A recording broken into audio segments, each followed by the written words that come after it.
based in all aspects of medicine. And I remember that physiology was one of those things that was listed. In one of our NAMDA's blog, somebody who is in clinical sciences did respond by saying that it was a typographical error that physiology was put there. That kind of comment can only add to division of the profession. So if we come together, because I'm happy the chairman of council is here, I have always stated that yes, AUC is responsible for academic standard. They set the benchmark for minimum academic standard for universities. But the real authority in medical education that decides whether there will be medical doctors or not, whether your curriculum will be regulated or accepted for you to be registered as a medical doctor, is contained in Section 9 of the Medical and Dental Practitioners Act 2004 as laws of the Federation of Nigeria. So in that Section 9, it is the MDCN that we say we accept, we don't accept. Even if AUC decides to bring the best student and say, MDCN, register this person as a medical doctor, and the MDCN says, no, we cannot. You can never be a medical doctor. Even if the National Medical College of Nigeria brings the candidates that have been passed and bring them to MDCN and say, MDCN, register them as specialists, MDCN says, no, we cannot. You can never be a specialist. So the real authority is Medical and Dental Council of Nigeria. Incidentally, it has 3 legs, so I don't want to go into that. So if we harmonize and recognize that some aspects of medicine need to be recognized, like every one of us, because we all stand on MBBS, which is medical and Bachelor of Medicine, Bachelor of Surgery. We all stand on that before we veer to various aspects of specialty.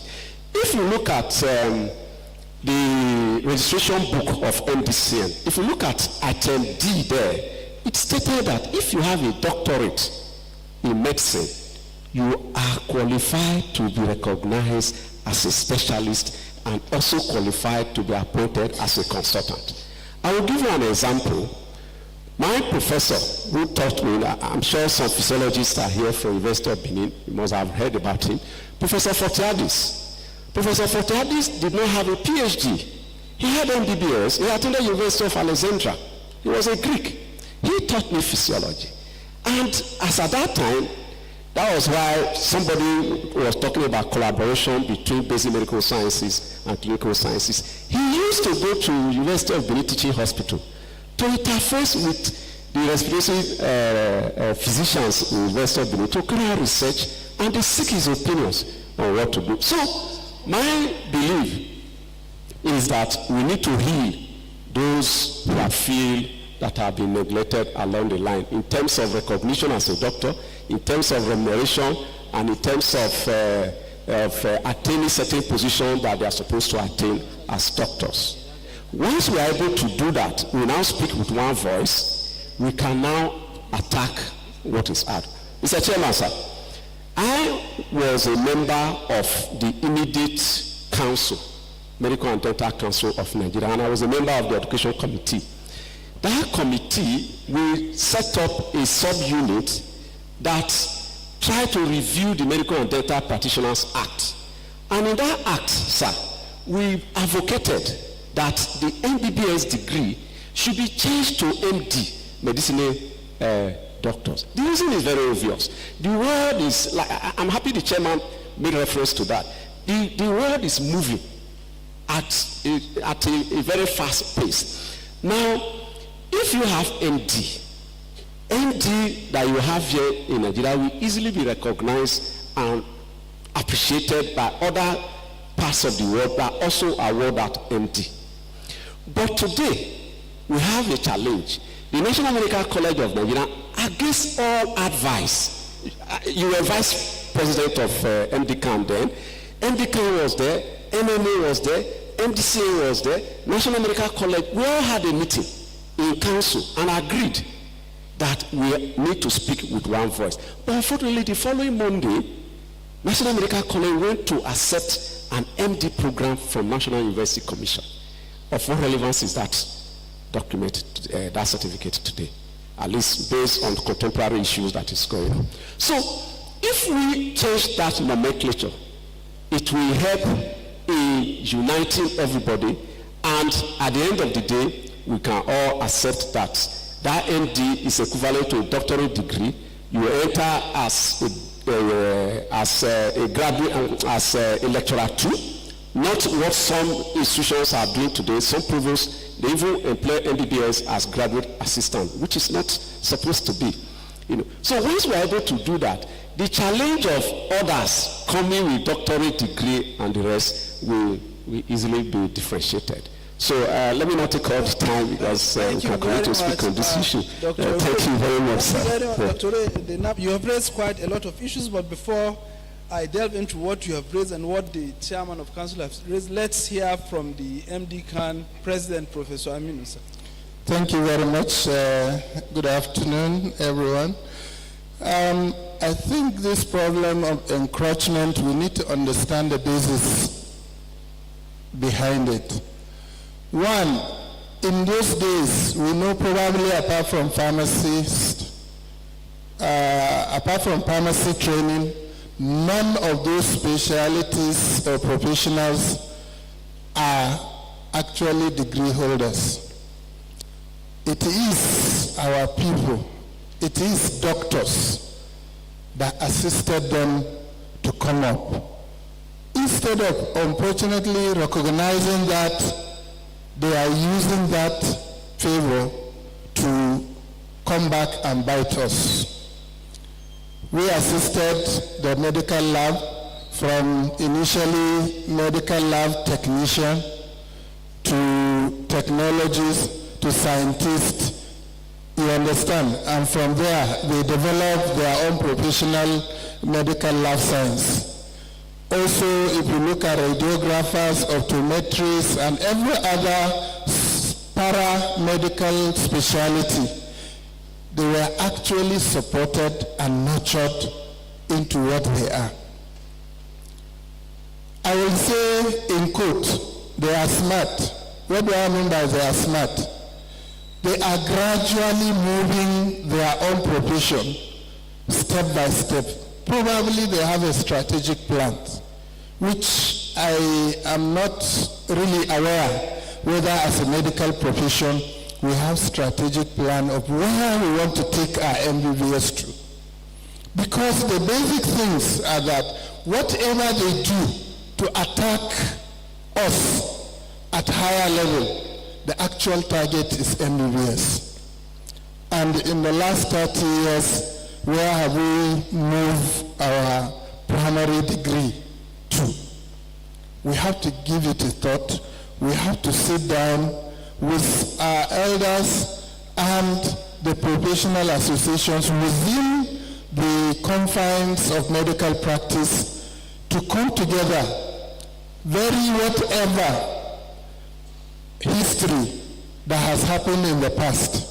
Because if you allow history to haunt you, then you will not make progress. So we need to sit down first, recognize that we need to move on, because others are moving towards us while we are static. If this continues, they are going to reach us and they are probably even going to pass us. Secondly, what is the best way out? There has to be integration of various components of medical education. Especially if you take MBBS, there has to be interaction between basic medical sciences and basic clinical sciences, interaction between basic medical sciences and clinical sciences, and also vice versa among these three triforms. The reason is that I don't see any reason why a physiologist cannot contribute to what a physician is doing. A physiologist cannot contribute to what an anesthetist is doing, and anatomists cannot contribute to what surgeons are doing, and a surgeon cannot contribute to what anatomists are doing. Because we all remember in those days that we have clinical correlation of whatever aspect of medicine. So until we primarily see ourselves as doctors, and the primary uniting factor is MBBS, and protect it adequately, and give it its own rightful position, then it will be difficult for us to overcome the different attacks. As it is today, pharmacists want to be following us on ward round to learn clerking and prescription and whatever. As it is today, Pharmacy Foundation is hosting a committee to discuss prescription in Nigeria. I don't understand why our Ministry of Health will accept that one of the subunits of the profession will be the one to sponsor a committee of the ministry to do this. Thank God MeDSABAMS is represented, MDCAN is represented, and many other associations, and we are giving them a fight for their money. They want to prescribe. And the first thing we told them, then if you want to prescribe, then we should also dispense. They said, no. We said, no. Then go back to your normal setting and we remain. If you want this thing to be acceptable, then it has to be done the way it is convenient and the way it is global practice. So we need to engage one another. We need to ensure that we erase any misgiving that is within us first. Clear that and then chart a proper way for our MBBS degree, and then from there every aspect can drive its own route and develop properly. So this is a little I can say. Thank you. Thank you very much, MDCAN President, for that insightful input to the topic under discussion. Quite a number of issues have been raised. We have the questions we have put aside we want to raise, but both of you have raised quite a number of issues with the MDCN chairman, and I want to revisit some of these issues being raised. But before I do that, let me also hear from the immediate past president of MeDSABAMS. Let's hear his opinion on the topic under discussion. All right, thank you very much. Just like the chairman of the board of MDCN said, the problem we have is that the mentality that the world revolves around the doctor has lingered with us. And the truth is that mentality is long gone. And we must accept that. We must accept that because some 30, 40 years ago, you enter, I remember when I was doing house jobs, sir, once I entered the world, all the nurses will stand, everybody will stand, and there's this mentality that the world revolves around you as a doctor. But I'm sure that is not what happens today. And we must come to terms with that. Yes, part of the reason is because of the evolution of the other profession, which you cannot do anything about. We can't do anything about it, okay? It's their right to evolve. It is unfortunate that we are not evolving. I think I personally want to challenge the Medical and Dental Council, because the Medical and Dental Council stands in a position to actually help to pull everybody together and knock us back to our senses. NMA cannot. I'm saying that without sense of responsibility. NMA cannot. NMA has a different assignment, and so NMA cannot. But I think MDCN should be able to get everybody together. One, just like you said, sir, it is high time we begin to rework our curriculum. I started hearing this when I was in medical school, that there was going to be a reworking of our curriculum when I was in medical school. It has not been done up till now. Number two is that we must get to a point where we tell ourselves that we can be distinct without being disrespectful. I must accept that Professor Leshi is a pediatrician and respect Professor Leshi as a pediatrician. I don't know if you understand what I'm talking about.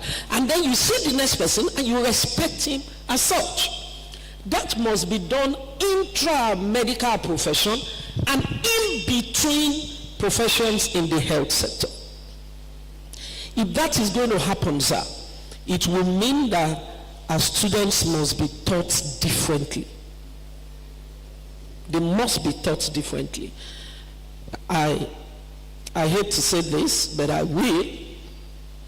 The nurses got to where they are today because their students were indoctrinated. I don't know if you have noticed that. Even a student nurse has carried the virus that we are battling with the matrons in the world. They've been so taught. Whether it's correct or not, that's not my issue. Okay, so we must teach our students not to disrespect any profession, but to be distinct. And I think that business can only be done by the Medical and Dental Council. And the earlier we get to do it as a matter of urgency, the better for us. Some 20 years ago, you don't have degree holders among nurses, medical lab people, and all of that. But they now have degrees, and for goodness sake, they're going to talk as graduates, and we can't do anything about that. What is important is that we should look inward and ask ourselves, what is it that we have done to our profession that have moved it beyond where it used to be some 50 years ago? Number 3 is that we must tell ourselves some truth. And the truth is that I agree with the MDCAN president that we can collaborate. We must accept to collaborate. We must also accept that beyond MBBS, we have taken different paths. And like I started with, I should respect everybody, whatever paths you have taken. Finally, sir, maybe we don't see this danger coming. There's a danger. And that danger, I have spoken to older people, and they have this sense, don't worry, Benga, don't worry. Sometimes ago, everybody was running to Saudi. Everything was resolved. We will reach equilibrium at a point. I hope so. We can do a survey, sir. All these students that are here, let's ask them. After 6 years in Uniben, how many of them intend to remain here? And once we create a vacuum, some people will feel it. For the pathologists, for the pathologists that are here, the pathologists, in my own view, allow the medical lab people. Ask me how. When I was in medical school, I hardly see my pathology lecturers. Okay? These people will go into the lab, they will cut sections, they will stain sections, they will do everything. My pathologist lecturer will come once in a week and then report it and write it. And somebody will just sit back and say, look, I've been working here throughout the week, and somebody just comes to put a signature. That's all he had to contribute. For goodness sake, I can also put a signature. Right? But in places where you have this person being present, it doesn't matter how far the other people are going, they will continuously respect the fact that we have a leadership here. So, once that vacuum starts happening, which is beginning to happen now, I hear stories of what happened in the postgraduate medical school, medical college, about fellowship exams, how it is literally like you are hunting for people to come and do residency. I'm beginning to see advert, primaries not needed, boldly written. It is an indication that we have a crisis on our hand. And the truth is the system we run, sir. So the nursing consultants and the pharmacist consultants, they will fill those spaces. So we better address it now. I'm not saying that we can hold these guys, but we must do something to fill that gap. So it looks like I'm pulling all of these on the head of the MDCN, but I feel that the MDCN is the best positioned organization to get this done. NMA is extremely political, and so NMA cannot get it done. MDCN can. Thank you. Thank you very much. Thank you very much, Professor Ayanuga. Before I go back to the questions we have listed in X-raying current setback in basic medical education in Nigerian university and providing solutions, some of the things that have been raised generally, like reworking our curriculum, like enlightening the general public, like looking at our fault lines and bridging the gap, and in that our curriculum have not been reviewed for the past 30 years. These are all well noted and well taken, but there are topical issues now within the medical profession, both at the clinical level and the basic level, and I would want to have our thoughts and our opinion on some of these things before we come back to the questions we've said. One, PhD for clinical lecturers. Two, fellowship for basic medical lecturers. What is our take? For me, personally, it's a personal opinion. We know that fellowship is the highest qualification for all in clinical medical education. Whether we like it or not, whatsoever anyone wants to say, it's the highest qualification. The NUC is saying that fellows must get a PhD. Before now, we've had series of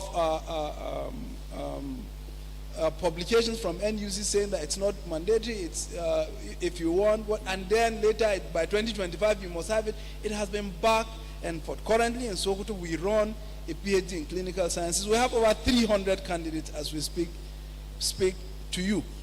And then that is on one side. On the other side, members in basic medical sciences are yearning for the fellowship of the National Postgraduate Medical College of Nigeria. One, for distinction between them and the other lecturers within the basic medical sciences. Two, for recognition of their long years of experience, and based on the fact that there is a provision in the act that established the college for a faculty in physiology and several other instances. So I want us to dissect and look at what is our take on PhD for clinical lecturers and fellowship for basic medical lecturers. And I want to start with Dr. Orue this time, the president of NAMDA. Dr. Orue, please. All right, thank you, moderator.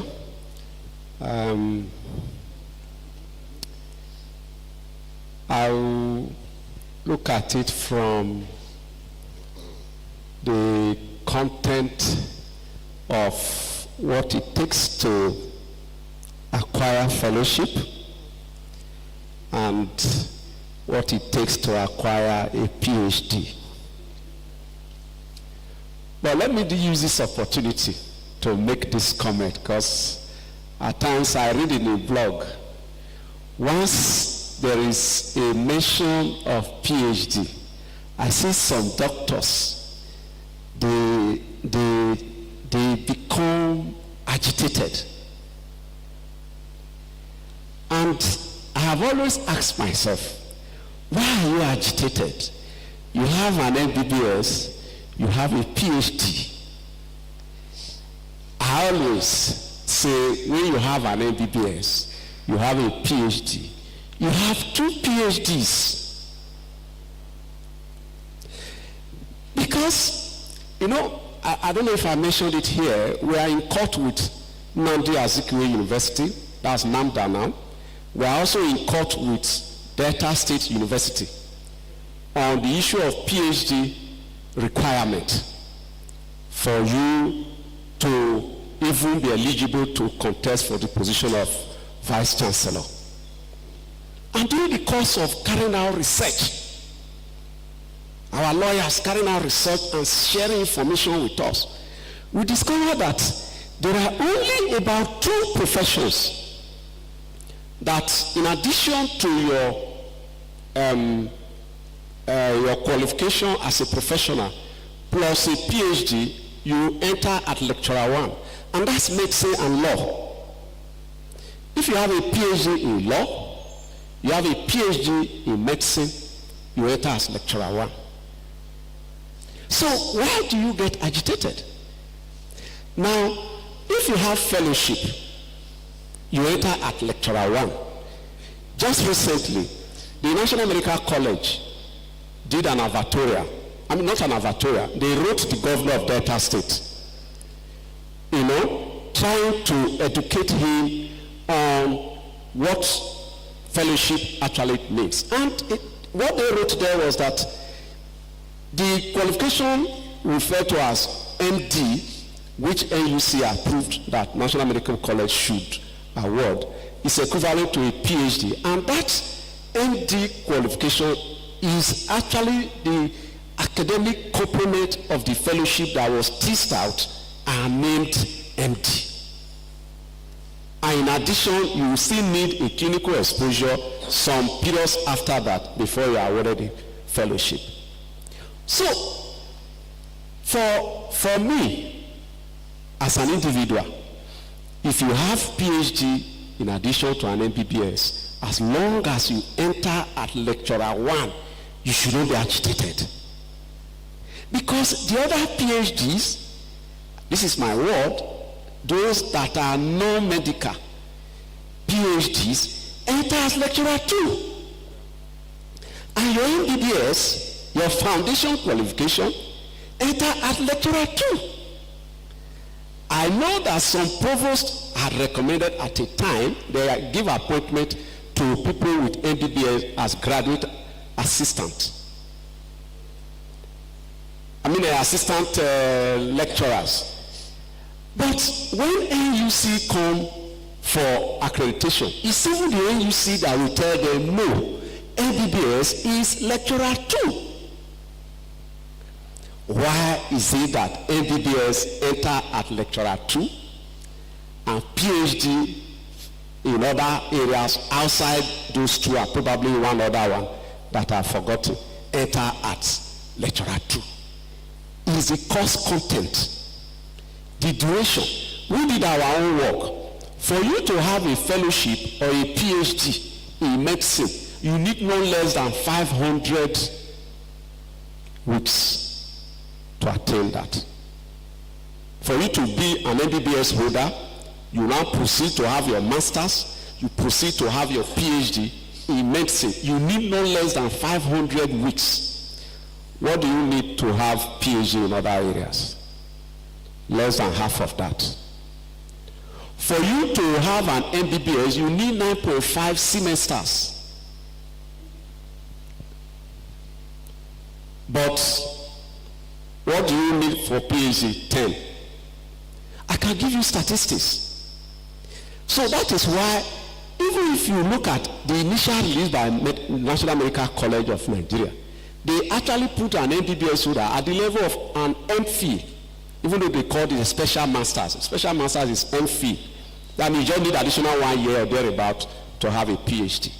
So I want to say that we should first hold our PhD, respect it, and see it as equivalent. Our MBBS, yes, respect it and see it as equivalent. When somebody writes that your MBBS is equivalent to PhD, and because you have PhD, don't get angry. You should even be proud that yes, if my first degree is seen as being equivalent to a PhD, then my additional PhD to it is what actually moved me from the common level that all PhDs enter, take me to lecturer 1. Is it not lecturer 1 when you have PhD with MBBS? So for us in NAMDA,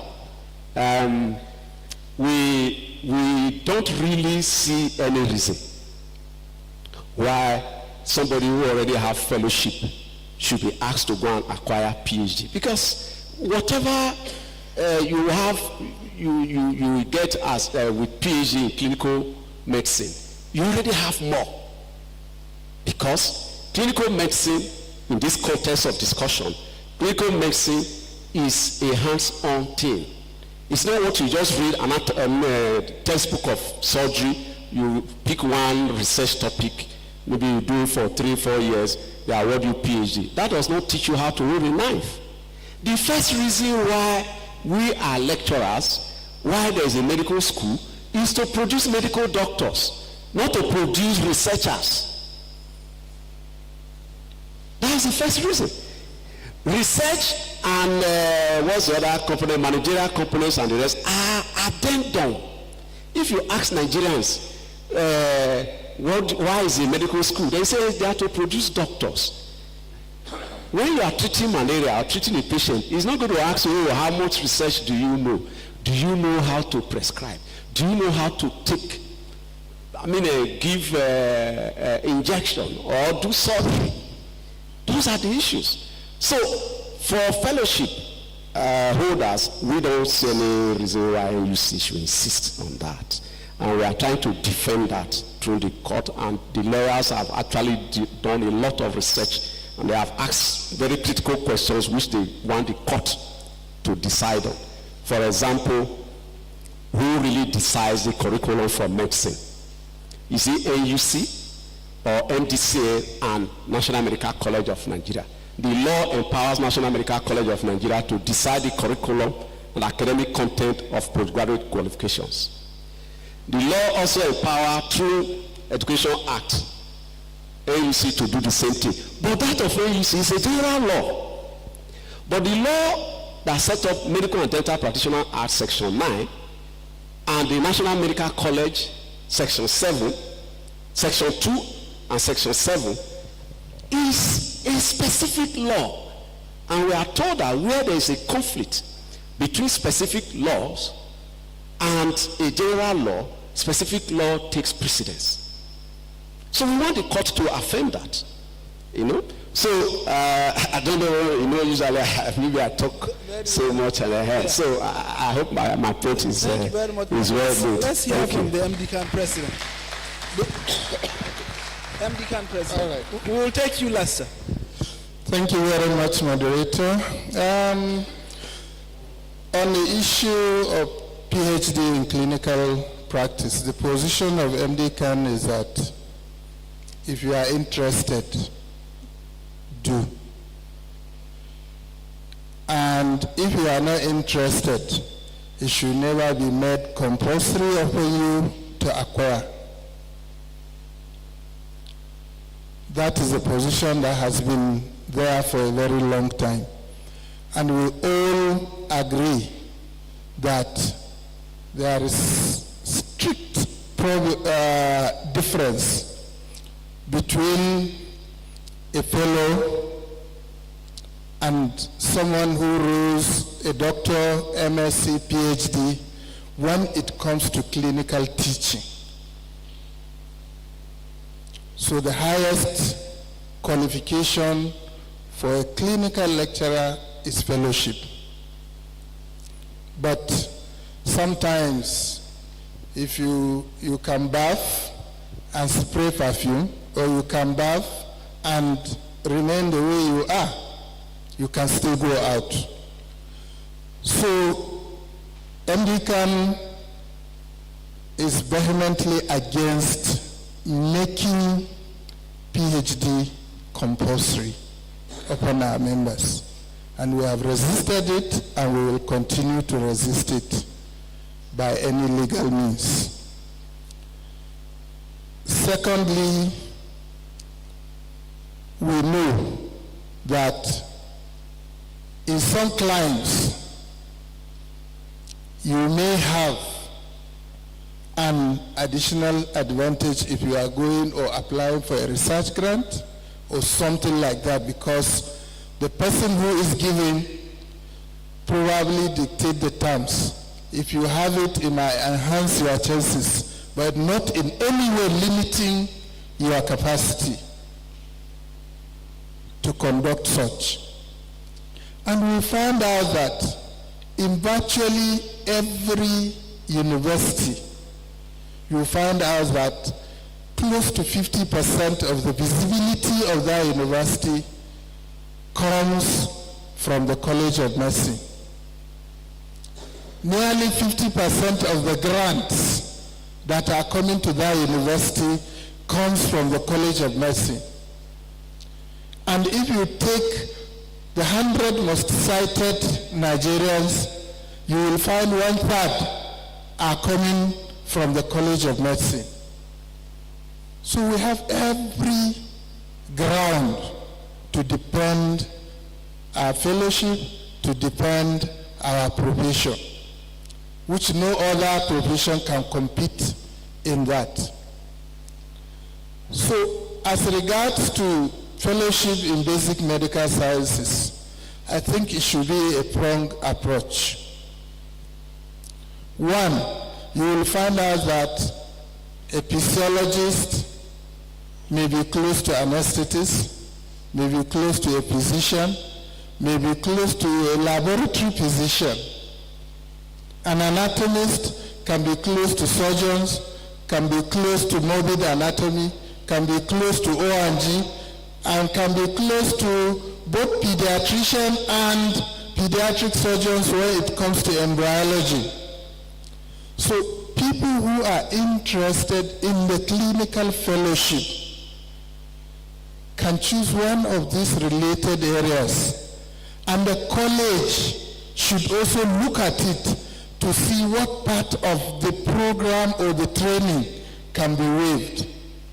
We are aware that those who have diploma in anesthesia, they have some proportion of that training waived. Those who have diploma in, I think, family medicine, ophthalmology, they usually waive some part of the training so that they can have a bridge program that they can also express their interest in that field. This is one way I feel the National Postgraduate Medical College should look at it this way. The second one, since you are now into MD program, you can also look at a possibility of a postdoctoral program that people with PhD, people with masters in basic medical sciences can go and do such programs. They are registered. NDCN will give them a position in their ranking of registration of additional qualifications, and this will make everybody feels belong. And we feel that with the interaction between both divides, people can express their interest and both sides can be better. As a pediatric surgeon, I'll go to and collaborate alliance with embryologists who may have an in-depth pathogenesis, and I have an in-depth clinical management of such cases. And if we interact properly, you will find out that both of us, if we are teaching our students at our own level, we will teach them better. So these are some of the things that I feel we need to imbibe in the profession so that we can become one and pursue the cause of unifying and making progress in our various areas. As an association, we have approached MDCN. We have also approached the National College. And both of them have promised us that they are going to call this stakeholders meeting within, I think for the MDCN is coming up within this month. I don't know whether they have finalized their arrangement.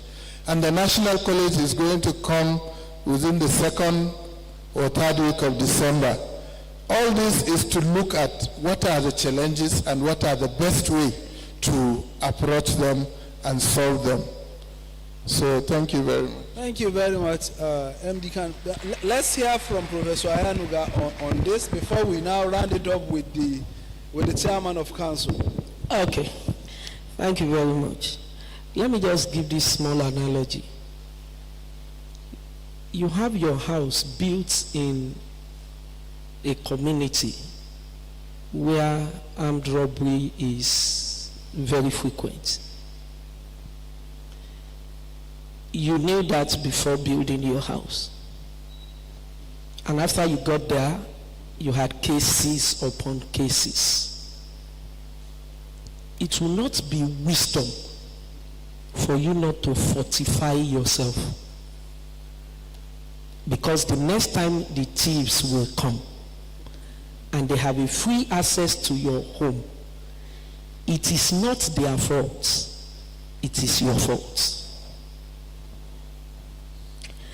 I understand this idea about the weights of PhD fellowship.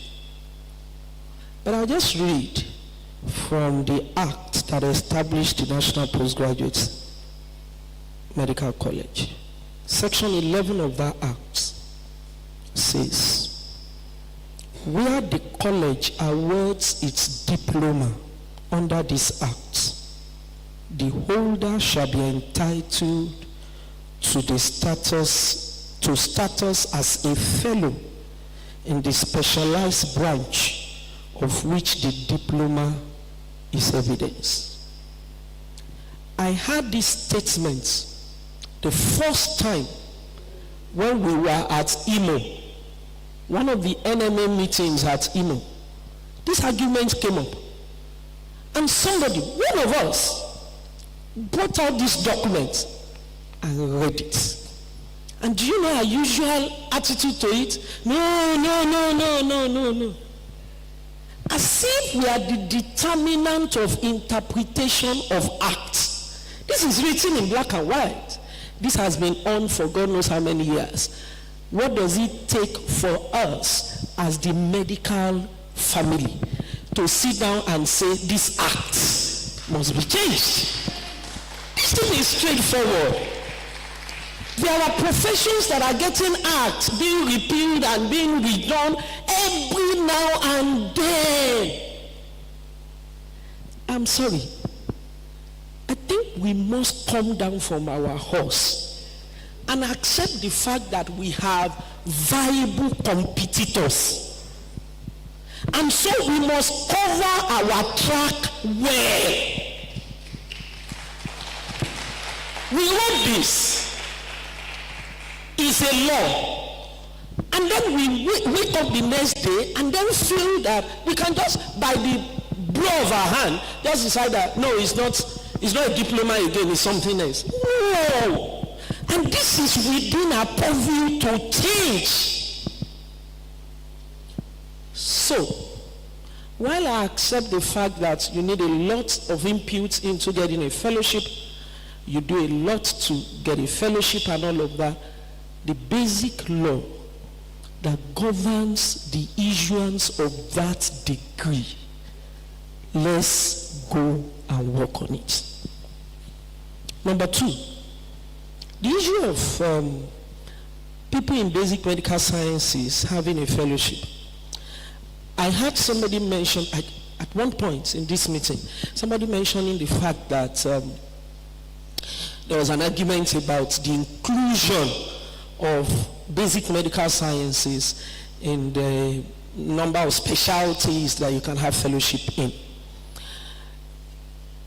While I was the president of MeDSABAMS, it was my secretary then. We all went to Ijaniku and we met with the president of the National Postgraduate Medical College at several times. And we appealed to conscience. And the issue was, we didn't just go because we wanted to go. Because we consulted with late Professor Shofola, Professor Ashiru, all of those grandfathers that were around about the time this document was being crafted, made it very clear that the faculty of physiology was not an error. If you look at the earlier documents, you will see that faculty there. The first argument was that it's not physiology, it is psyche. And psyche means medicine. I'm saying this, I'm not saying this as a representative of MeDSABAMS now, I'm saying this as Benga Yonuga. And I'm happier I can say it like this now. He can't talk like this. And then the next thing we saw was that that portion of the document disappeared completely. Yes, go and check it. There's nothing like that in the document as at now. We're quick to do that to ourselves, but to repeal and amend the one that the external people are using against us, we're very slow to do it. The last faculty here on this document, N, it says the faculty of any other specialty as may be prescribed by the governing board of the college.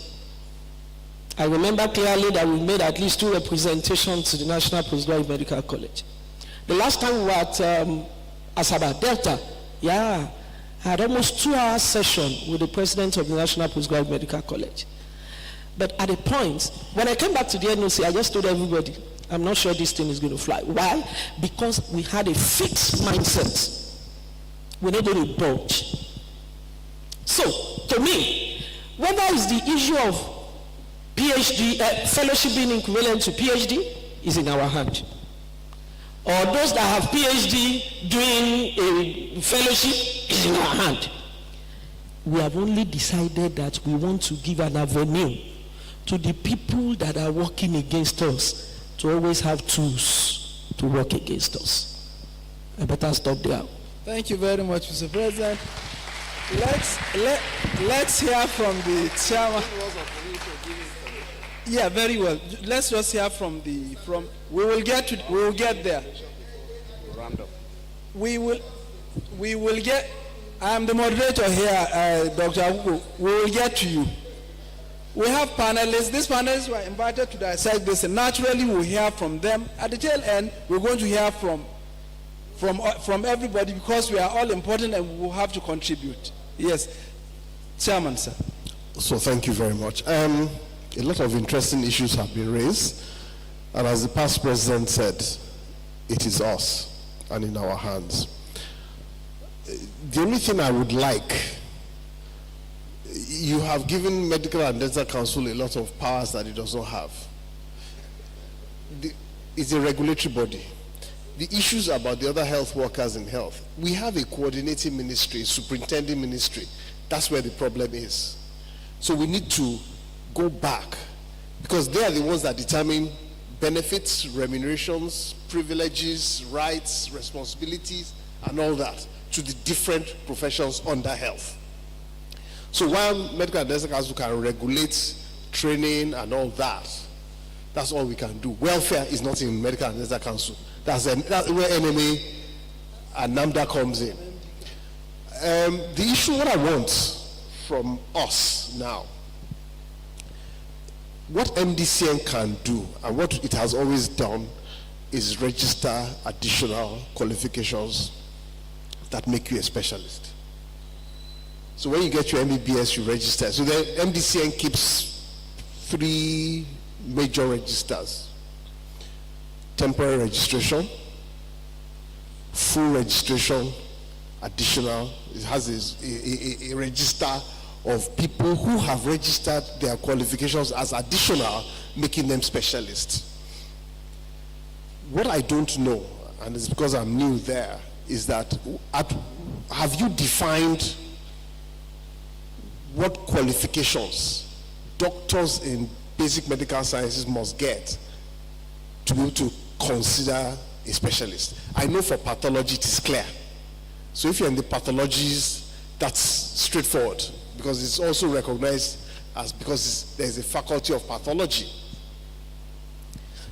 The issue of our faculty relevant to basic medical science is very important, and it goes back to defining your role yourself. Nobody can define you for nobody is you. If there was physiology in the original act, there must be a reason why it was there, and those who removed it must have a reason for removing it. Nothing stops us from not only saying physiology. Why physiology? Why not have an all-encompassing faculty that is relevant to postgraduate education?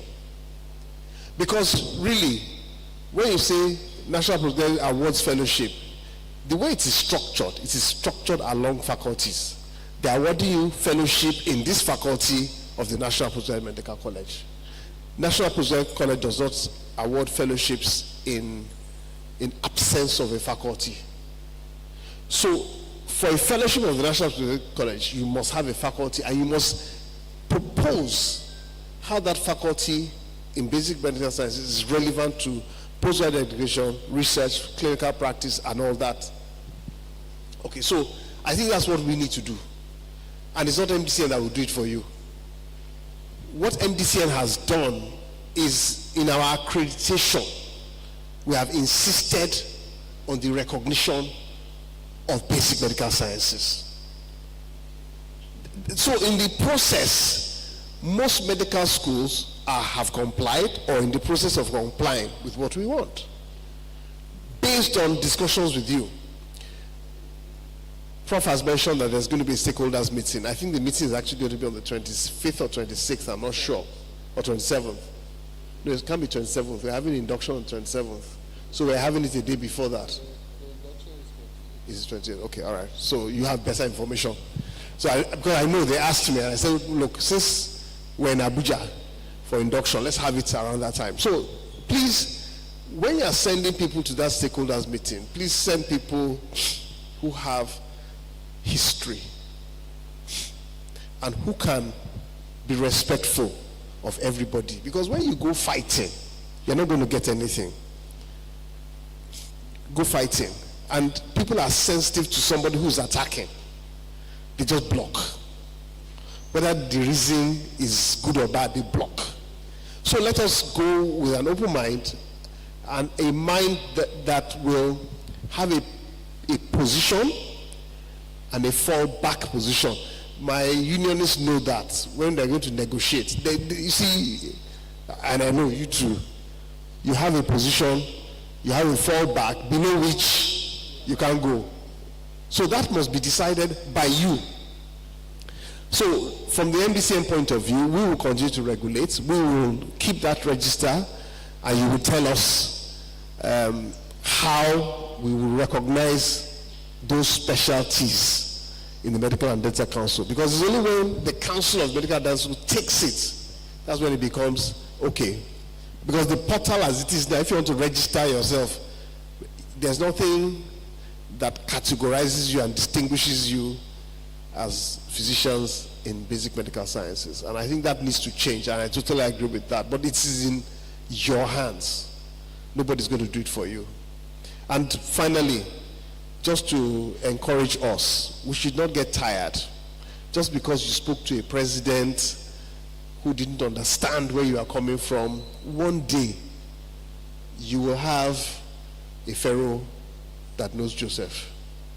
You will have somebody who understands where you're coming from and how you fit in, and that's what you need to do. Make him understand how you fit in the grand scheme of things. That's the only way we can achieve relevance and get what we want at any level. Thank you. Thank you very much for that final. Dr. Ray, you said you wanted to give information. Okay. So that we take it briefly. Yes, thank you. And then we listen. We will come there. Yeah. You will not push me to come there, because there is an order for this program. So when we get to inviting comments from that, we will get there. So keep your comments. We'll get to you. Yes, please. Yes, thank you, moderator. I just want to respond to something Professor Ayenuga said. When we use the word diploma, I decided to go to the dictionary and look at the meaning of a diploma, and I want to read it to the audience. It said, it's a document issued by an educational institution testifying that the recipient has earned a degree or has successfully completed a particular course of study. That is the meaning of a diploma. We are not English people. So when we just see diploma, we ascribe the Nigerian thinking of a diploma. It is not. It actually means this is English dictionary that I've read. You can cross-check by yourself. The second one is kind of an advice or suggestion. I'm worried that there was this submission that some aspects of the original act was removed. It's an allegation anyway. I would want to suggest that if you want to get the original act It's not what you get from even establishments or all those things. After all, for example, Medical Laboratory Science Council, I had to debrief the board of Federal Medical Center Asaba, where they tactically included a section of the scheme of service. If you look at Medical Laboratory Science, the act is Medical Laboratory Science Council, not Medical Laboratory Services. They have been fighting to put that services as their own. Once they say services, it excludes pathologists and the rest. So the act is out. So if you go to the Supreme Court, that's where you see the original acts that has not been tampered with. You will get it from there. So I want to suggest Supreme Court. Yes, Supreme Court. Once you get that, maybe we will confirm whether actually that aspect of physiology and the others have been removed or not. Actually, when I was going through following what was going on in the NAMDA block, I had to go and look at the National Medical College Act. I didn't really see physiology there. But somebody processed something else which was more comprehensive than what we have today. Now, on the issue of specialists, the registration, the book of registration, I was almost going to bring it today, actually make provisions for, if you already have a PhD, if you have a doctorate degree in basic medical sciences, you are to be registered in category D. Category D as a specialist. That category D, when you say category A, B, C, D, A means you have fellowship, B means you have membership, and that membership you need additional 3 to 8, 10 years for you to have a hands-on and under the tutelage of a consultant who may now empower National Medical College to the institution to appoint you a consultant. C, if you have certificates and maybe masters or the Nigerian diploma, the council does not regard you as a specialist, but they feel that you have additional knowledge and skill that will assist in reducing the pressure on the specialists. That's category C. Category D has the same status as category A, because if you have a doctorate degree in basic medical sciences, it also qualifies you to be appointed as a consultant, but in basic medical sciences.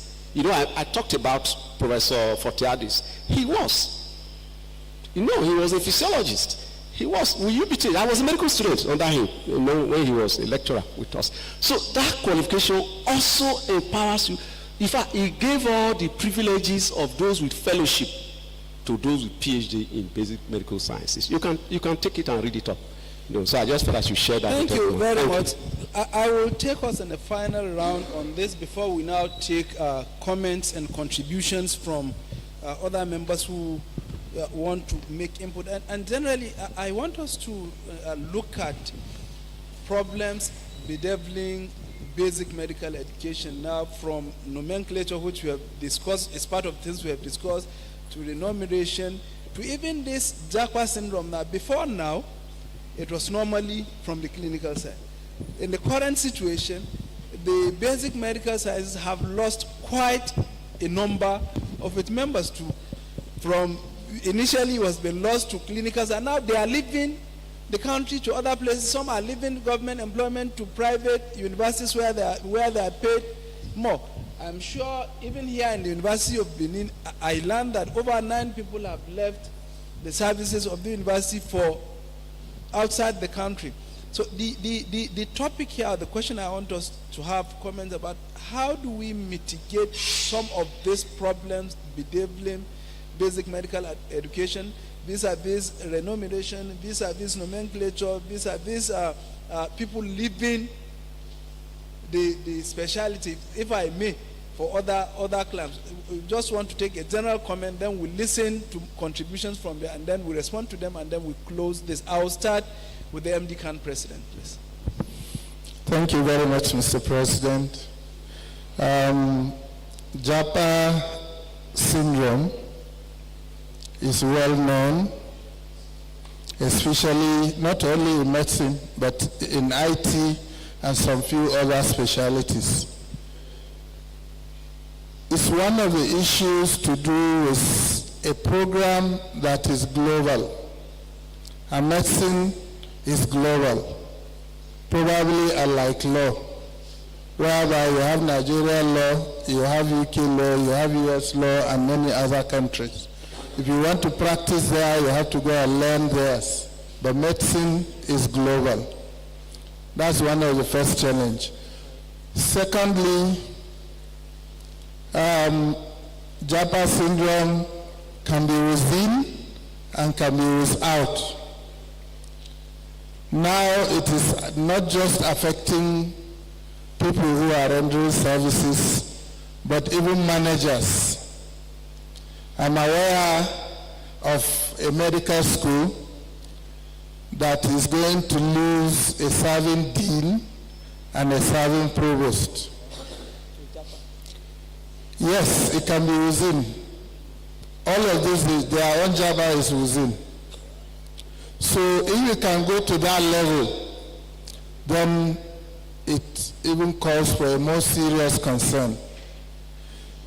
But we are in a situation whereby the people who needs to make things work are the ones who either are ignorant or they decided to close their eyes to what is happening.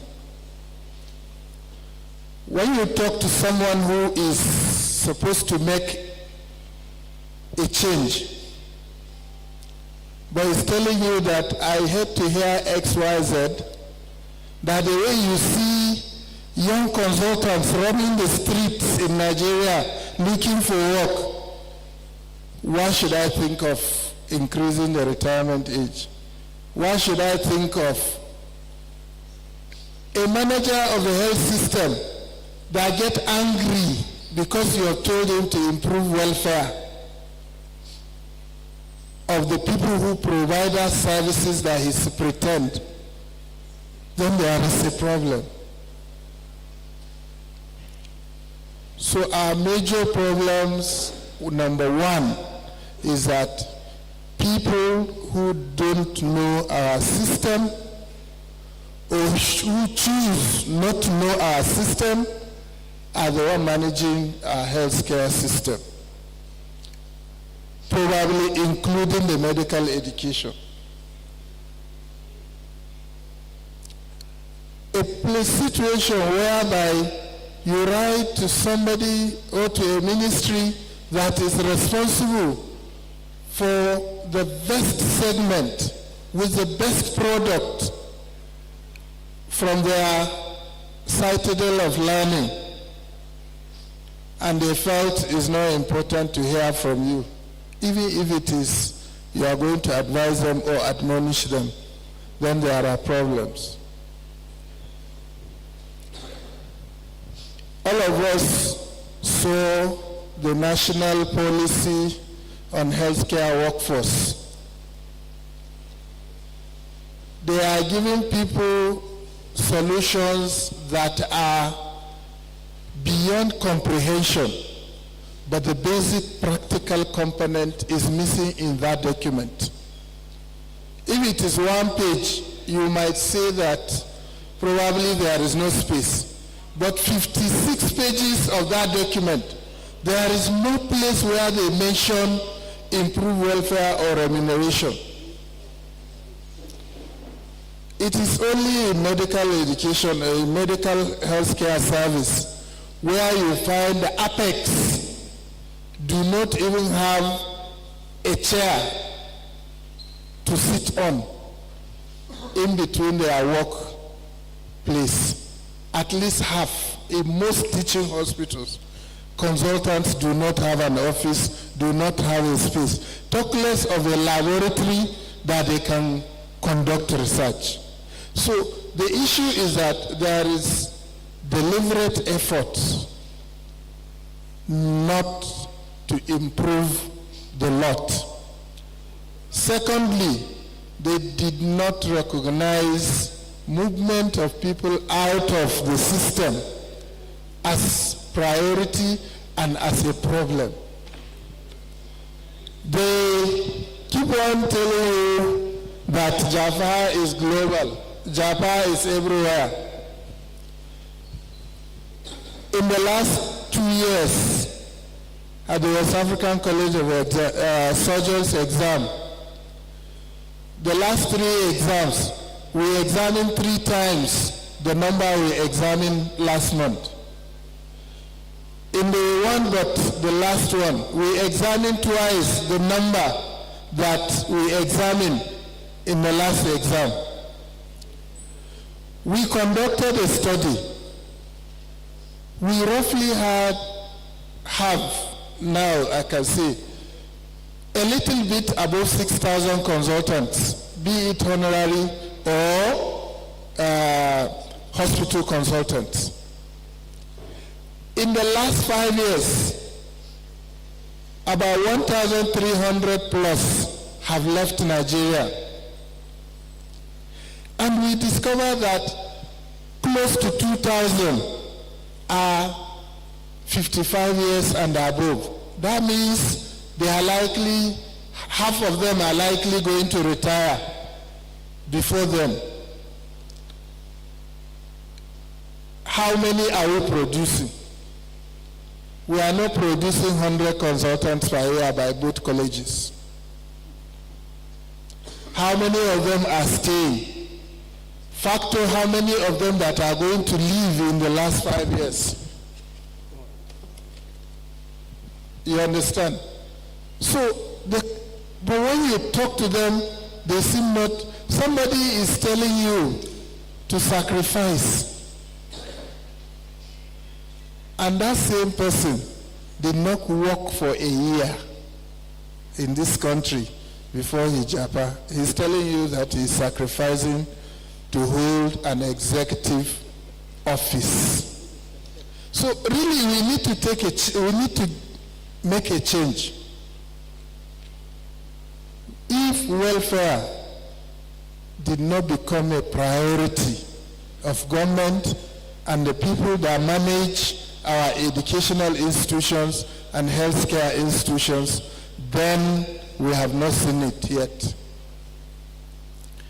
There are departments, units that have closed. In many hospitals, there are units that have reduced by half their capacity, while the workload is still the same. So therefore, unless if we come together to speak with one voice, to use every arsenal within our means to make a change, that change cannot come from the people who should bring it. Thank you. Thank you very much. Professor Ayanuga, your thoughts? Okay. Okay, let me start by saying that I think we should all applaud the Medical and Dental Council for the great work that the council has been doing in the last few years.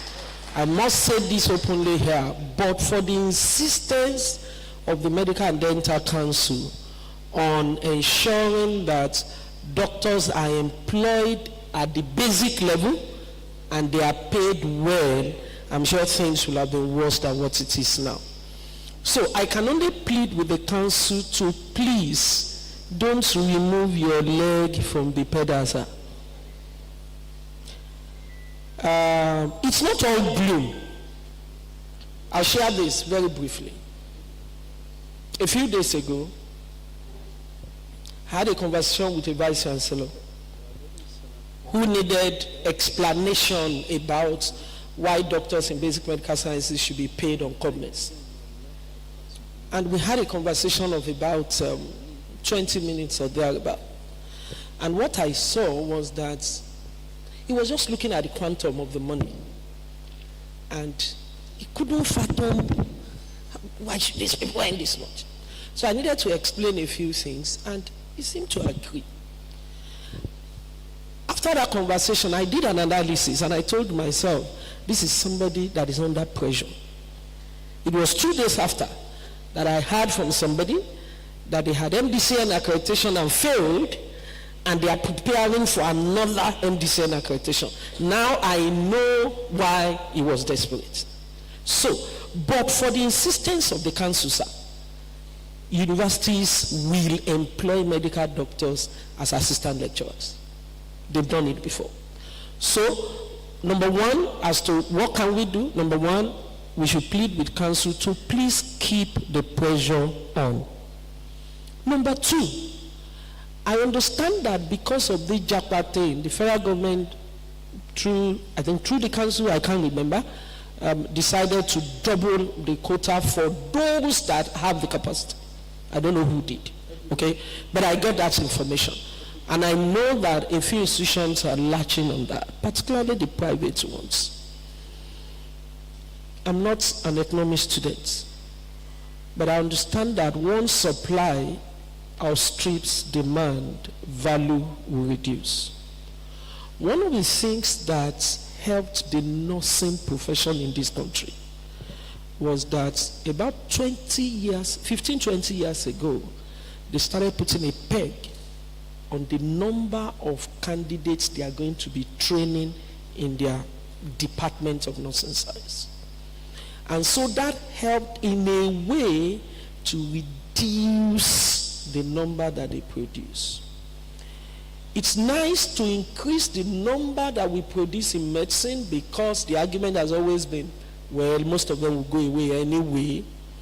But we should also strike a delicate balance so that we don't get to a point where we have, I hate to say this, there are lawyers all over the place in this country. And because you have this large pool of lawyers all over the place, you will then get lawyers do some funny jobs and paid some funny amounts. So we must strike a delicate balance around there, and I'm sure this is clear. That one is in the purview of the council. So I think we must strike a balance. Number three is that let me challenge the NMA to please walk their talk.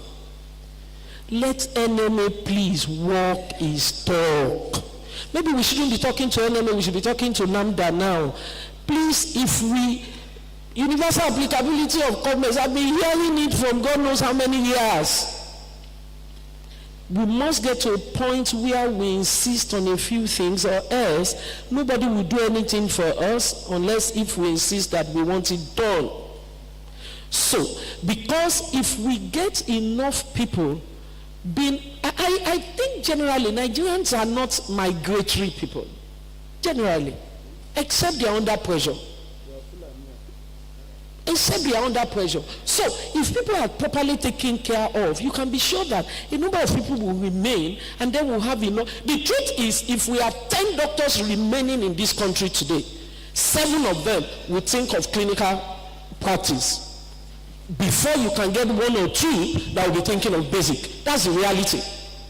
So if we don't ensure that we can retain good number, then we're going to finish the basic very quickly. More so, in quotes, there is an alternative at the basic level.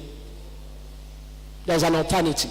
And that is one problem that is beginning to happen in private institutions. Private institutions are quick to employ non-medics into their basic sciences because it's cheaper, it's easier for them to get them, and so they can play around with them. So because of that alternative, we must be careful to ensure that we do all we can to retain some of the doctors here. The final thing I want to say about what should we do, it goes back to the curriculum issue that we have talked about. It's important that we sit down with our curriculum and ensure that it can meet current realities, so that we are producing doctors that are a bit more versatile than the young chap that was the best student in the secondary school and graduated feeling that the whole world revolves around him. I think we must begin to tell our medical students that it's a competitive world.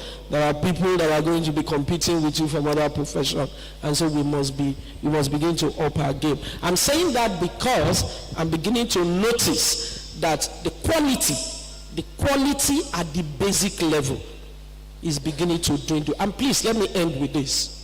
For our colleagues in MeDSABAMS, I hate to say this. I've been involved with a number of, I'm from anatomy. I've been involved with a number of departments of anatomy in this country. About 3 or 4 years ago, I handed over as national president of Anatomical Society of Nigeria. So I'm speaking from the standpoint of knowledge. When you have 3, 4 doctors in the department of anatomy that are about 10, if students are going to complain about lecturers that they don't find when they have lectures, about lecturers that don't join them in dissection, the bulk of them are doctors. So let's tell ourselves the truth. We are beginning to create that vacuum again. When the scientists take over that spot, let us not cry.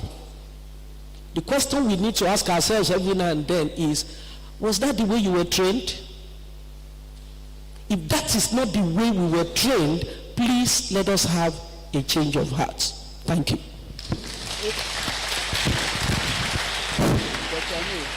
Thank you very much. Before I take final comments from our panelists, we will take comments from members. And before I call names and give numbers, please, I want to implore that there should be decorum. We should go straight to the point, and then we should make our point so that we can round up in time. I'll start with Dr. Akuku, Dr. I'm not seeing the food. You said? Let me do it. Okay, fine. Go ahead. I know those that have been harassing me before now. It's not Akuku, neither is it Abiye. The person that came to me first to complain was Professor Atama. After that, it was, what's his name now? Uwa, before you people. So the agitation was coming before you started agitating. So, no, I know what I was talking about. The text messages started coming in. So it's going to come like that. You are here, no problem. Okay, yes. But we'll give each person just 2 minutes to state what you want to state. Did you look at behind you? Abi, you look behind you, other hands are behind you. And we don't want to sleep here. We have it. Everything is timed. So 2 minutes is enough. Say what you want to say. Quickly just summarize it so that they can answer. But as it is, I'm only going to allow Atama, Uwa, just the 6 of you, and Tasiu. How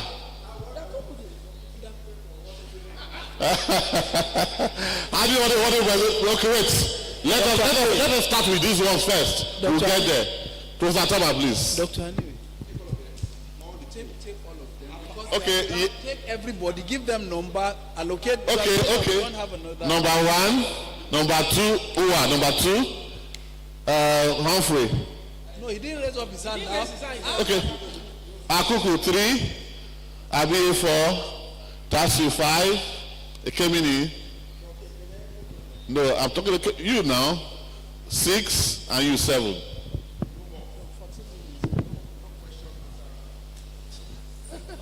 Thank you. Once again, Oprah as duly observed. I'm going to go straight to my question. The MDCN chair, you are my focus. With all due respect to MDCN, I must thank you for the good task you are doing. But sometimes some of us at the basic medical science level are really worried what's MDCN up to. In the university system, you and I know those who regulate the programs for the training of medical students, Nigeria University Commission and the Medical and Data Council of Nigeria. My number 1 question is this: do you cooperate with yourselves? Because if you are not, you are shattering us in the system. And that's what seems to happen when we sit in Senate. Sometimes we hear MDC take out a caveat, by this should happen. And then in Senate, they say, look, what is this always coming from your various professional bodies? Accounting, we say this. Look, we take decisions as approved and recommended by NUC. Let your professional bodies go sort it out and not abide there. Now, there is a recent one, MeDSABAMS. Who designed that with respect to the basic medical sciences? Did you get people of these old centuries? Department of Anatomy, Department of Physiology, were seen there to be laws in School of Medicine. We have basic bodies, anatomy, physiology, and biochemistry. Our primary aim, admission, was medical and data students. Thereafter, we involved servicing thousands of students in the allied sciences, all in basic medical sciences. In the process, time, space, and personnel are issues. The training of the medical students, I'm not referring to any of them, we try as much as possible to still insist, because medical and data program starts from 200 level. Unlike nursing, MedLab, and all whatnot, we service them. Then they go and start their program. Why can't medical and data recognize that medical and data courses, the program itself starts from 200 level? And then when it comes to that, the issue really is, how do you attend to them? When it is the same staff that go and service all others. What I found in, because I go around universities, or I go around some universities, and the problem is such that sometimes you are compromised in the various disciplines, particularly in medicine. Now, we do not have enough hands, bad enough space, lecture space, and all whatnot. I wonder you complain about, the students, their sessions. I am struggling to make sure that the session with the scarcity of cadavers is mainly for medical and health students, but other persons also want to dissect. And I say, no, take them to museum and do other demonstrations, but not this.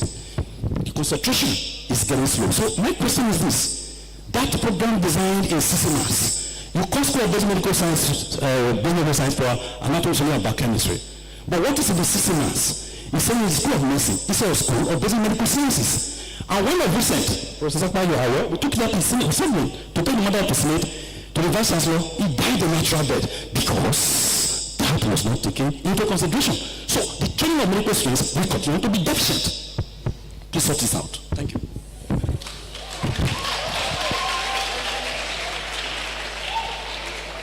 Sorry, hello. You see, the panelists here are my guests, and I'm the president, and I have to protect them.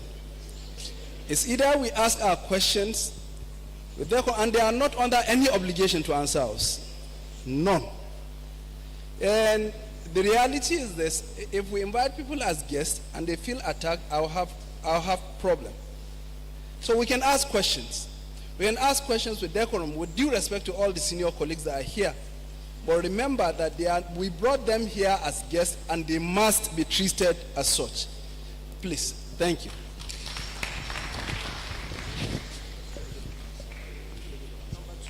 No, please take this, that question. Okay, number 2. Thank you very much. I have some questions I want to drop for the response of... I've not even started talking now. So you are distracting me, eating my time. The first question I want to ask is, please, is there anything that the MDCN is doing with respect to this MeDSABAMS of a thing? Because it is not reflecting the red book. I know the MDCN has a red book where the curriculum for medical training is also reflected. If you compare it with the MeDSABAMS, there's a lot of variation. I want to know whether there's any definite thing that the MDCN is currently doing to address that. The second thing is the issue of the qualifications and entry of basic MBBS.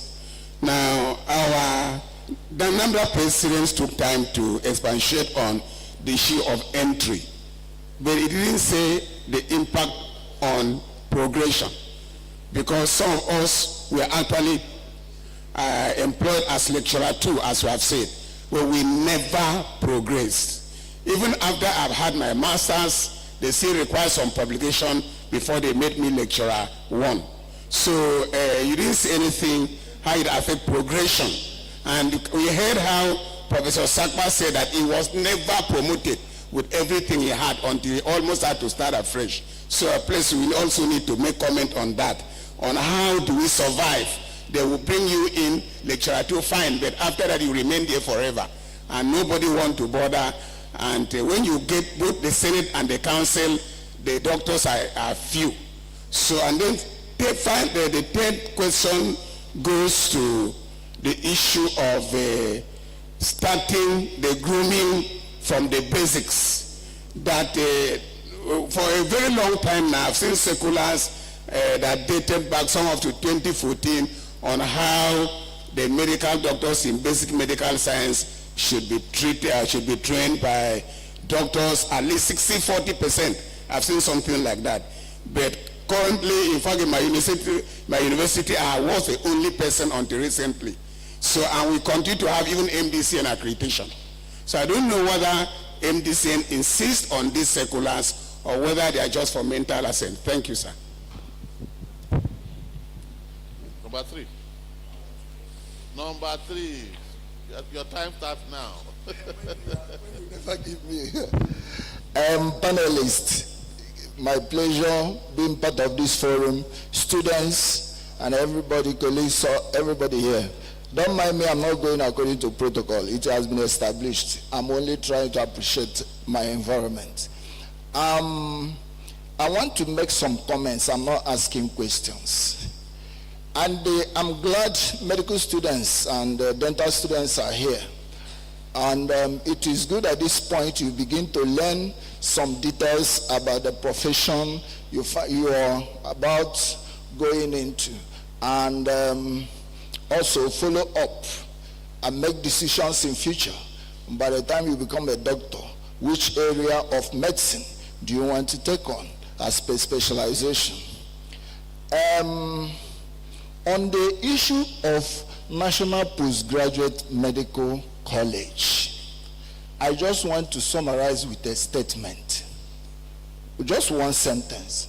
And students, please take note. These ones know. That college is called National Postgraduate Medical College. They quoted parts of the law here. In medicine, you have a tripod, and that is basic medical sciences, basic clinical sciences, and clinical sciences. And there will be no stability without the 3 standing. Do you get it? Based on that fact, that college is open to the 3. It's not, the name of the college is not National Postgraduate Clinical Medicine. Do you get it? And we are working towards that. So, the next thing is about training of medical students. Please, MDCN, I want to plead with you very specially. Put your foot on the ground. They should not be merging our students in the university with other students, because there are fine details that are needed for medical and dental students. You can't merge them with either nursing, medical lab, and so forth and so. In fact, those of them in what do they call them? Physiotherapy now are even claiming to be more clinical than the medicine itself. So please, if it is possible, extend letters to universities to reiterate the fact that medical students in colleges of medicine must be trained alone, not merged with any class. It is watering them, because what those people need to know, for instance, in anatomy or physiology or medical microbiology, is different from what medical students and dental students ought to know in those courses. Again, if you look at all of the allied medical sciences, sorry sir, all the allied medical sciences, you find out that it is only in medicine that people who do not belong to that college participate in training. For instance, somebody has not taken second MBBS exam before. How can he be better positioned to train people that are going for that exam? You don't give what you don't have. So experience is the hallmark here. And so we want to thank you so far, MDCN, for insisting that doctors train doctors from level 1. But I think our hold on now, is not working fully because our curriculum should cover certain areas, and it should probably take off from year 1. Even if it means history of physiology, history of medicine, history of this, history of that, giving them that sense of belonging and close match, so that by the time they come to second year, they will understand what we are talking about. Because you find out a situation where all others want to be in the department, and they will start with things that are not in consonance with what the doctors to be or dentists to be need. That one should be taken care of very seriously. Then, in a university setting, I want us not to go to a war that from the beginning we are at higher risk of losing the war. University setting has its own setting, and is a collection of different colleges, departments, and all whatnot. And each wants to express itself on that note. College of Medicine, sometimes we say, is a university in university. We must fight the war to make College of Medicine autonomous. If not, quasi-autonomy will be very important, so that college can have full control. Thank you very much, Dr. Management. You have doubled your 2 minutes. Finally, sir, please, I want to beg. I thank MD Khan, President. You made a beautiful point, and I thank NAMDA. Anyway, we have been ventilating, but where we are now, you know that if you have faculties of basic medical sciences and basic clinical sciences in the National Postgraduate Medical College, it will make that college an excellent one, because preparation of candidates for primaries and all that will be domiciled with these basic faculties, and they will have time to give both lectures and everything that is needed to give them very good preparation. Thank you very much, Dr. Akuku. Thank you.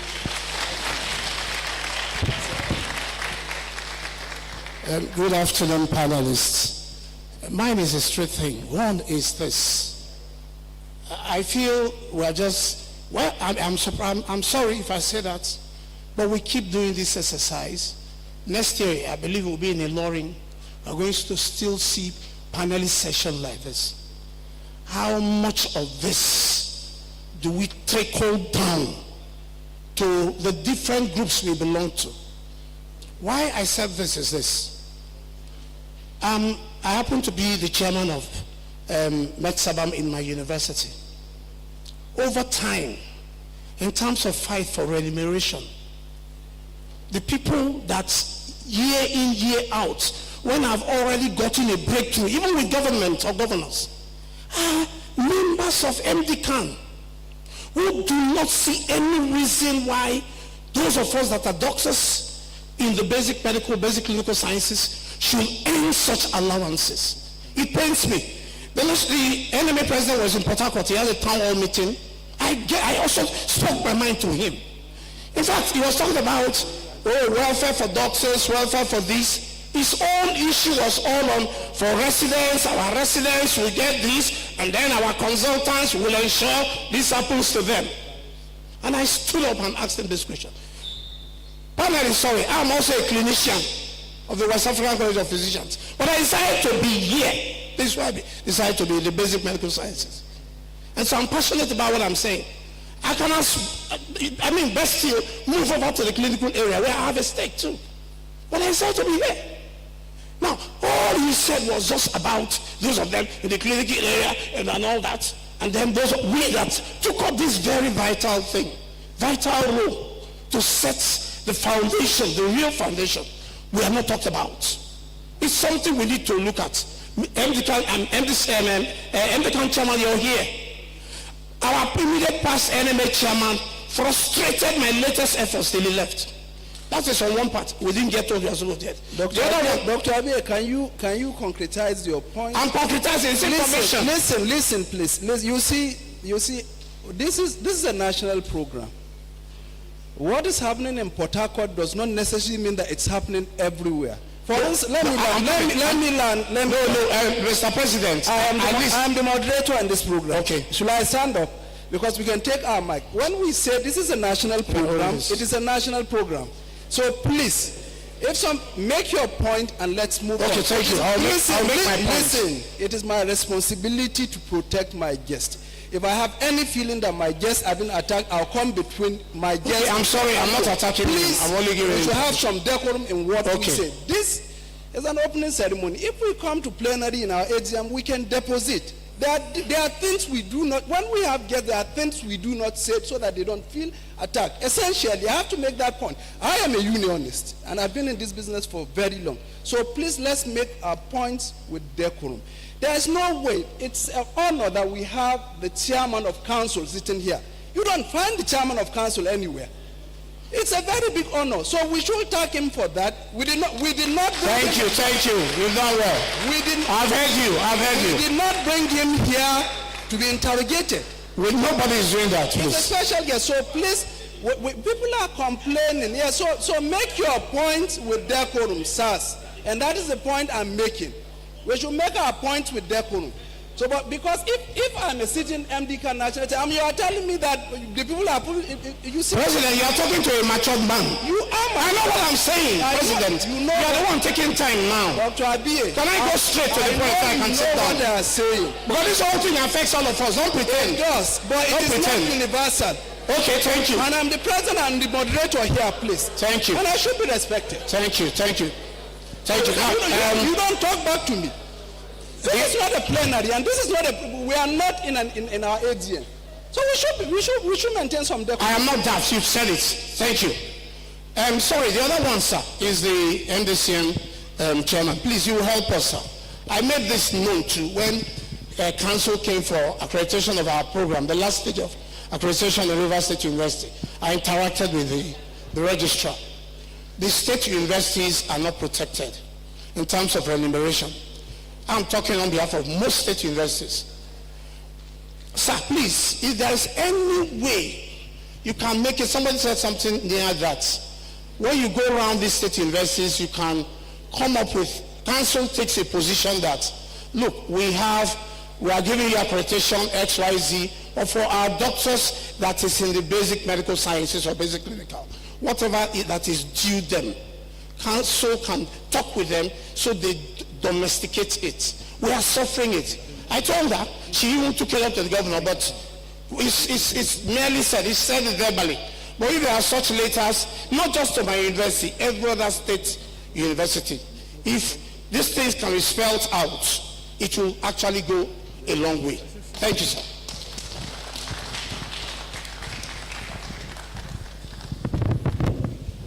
Thank you very much. Yes, I'm the last, which I'm the number 5. Yes, thank you very much. My name is Dr. Taisu Ibrahim from Ahmadu Bello University, Zaria. As lecturers, we go by synopsis. So, Mr. Moderator, I have one appreciation, one recommendation, and one question. In 2 minutes. Let me try. Thank you. The appreciation is to the MDCN Council Chair. Today, being here is the second time I'm receiving the physician pledge by the authority itself. So there is this feeling. 2 days, just a day before leaving for this place, I attended to a child of a pharmacist. He had treated the child. I told him it doesn't work that way. There is inherent blessing in us. So you have to bring the child to be treated by us. And I've seen it working. When they treat it, nurses, it doesn't work. The same drugs that they use, we will use it and it will work. So today I think I have received that booster because there is the hand of God in what we do and the authorities carry that hand. So thank you very much for the administering that urge. So thank you. That is the appreciation.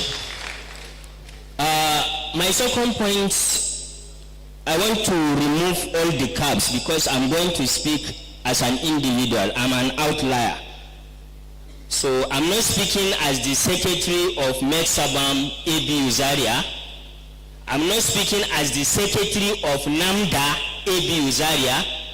Mr. President, I'm also not speaking as the chairman National Statutory Committee on Liaison and Publicity of NAMDA. I'm speaking as Dr. Taiswi Ibrahim. One of my elders sent me that if I'm here, I should advocate for the fellowship that they want to establish for basic medical.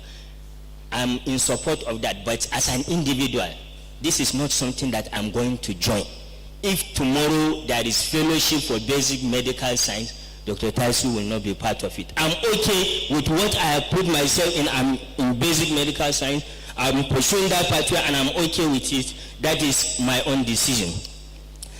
Secondly, we have talked of the issue of JAPA. This physician oil, it says I will attend to my own health and well-being. This well-being issue is the sole reason essentially around all the Japan that we are experiencing. Because our colleagues in the health sector, Mr. Member President, you said they are smart. Truly they are smart, but they are not smarter than these people. They were able to create some gates. I have had reasons to register health establishment. For example, you cannot register a pharmacy without having a pharmacist as a director in that company, owning shares. So even if you have money, you have to enlist the pharmacist as a shareholder. That is a way they protect their profession. Do we have that when you are registering a hospital? You only need a doctor, but for the CSC, no. You can be a businessman, you just register hospital. I think that's an advocacy we can take. Because on the 14th, 15th, and 16th of last month, October, I attended the Nigerian Economic Summit at Transcorp. And there we had captains of industries, including the richest bank, JP Morgan president, the World Bank, the IMF, the vice president, they were all there. We were sitting. Economic prescriptions were made there.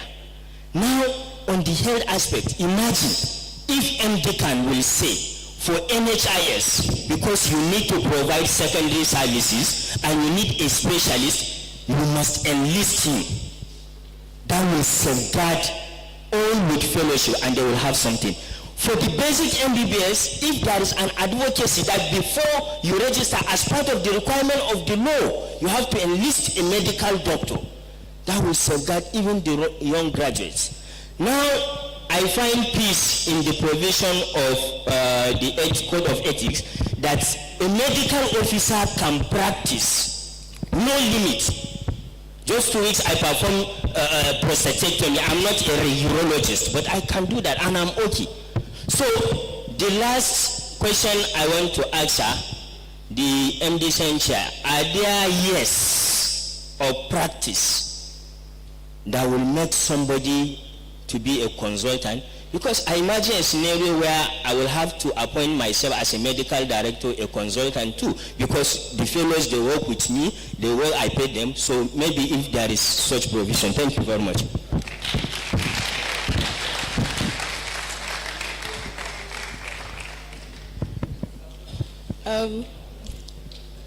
Standing on the established protocol, I'm Dr. Kimley Johnson, I thank God for this opportunity to speak to very, very senior panelists. I lecture in Department of Anatomy, University of U. Let me just start by saying, many a times when some of my teachers hear that I'm teaching in anatomy, they're like, why did you go there? And it's not encouraging, because when doctors don't want to teach doctors, I'm just wondering, that means that people will just skip second and third year and just start clinical medicine. Then there will be no medicine at all.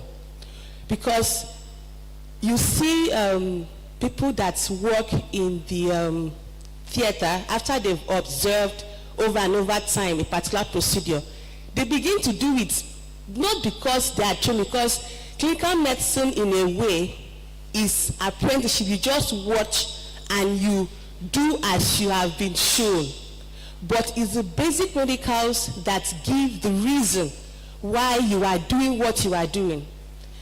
And unfortunately, we are not encouraging young doctors into the basic medicals. Let me say this, unfortunately. I think about 3 years ago, I was like, what am I doing here? Because when you see my colleagues now, they are consultants. They are earning big money, they are doing well.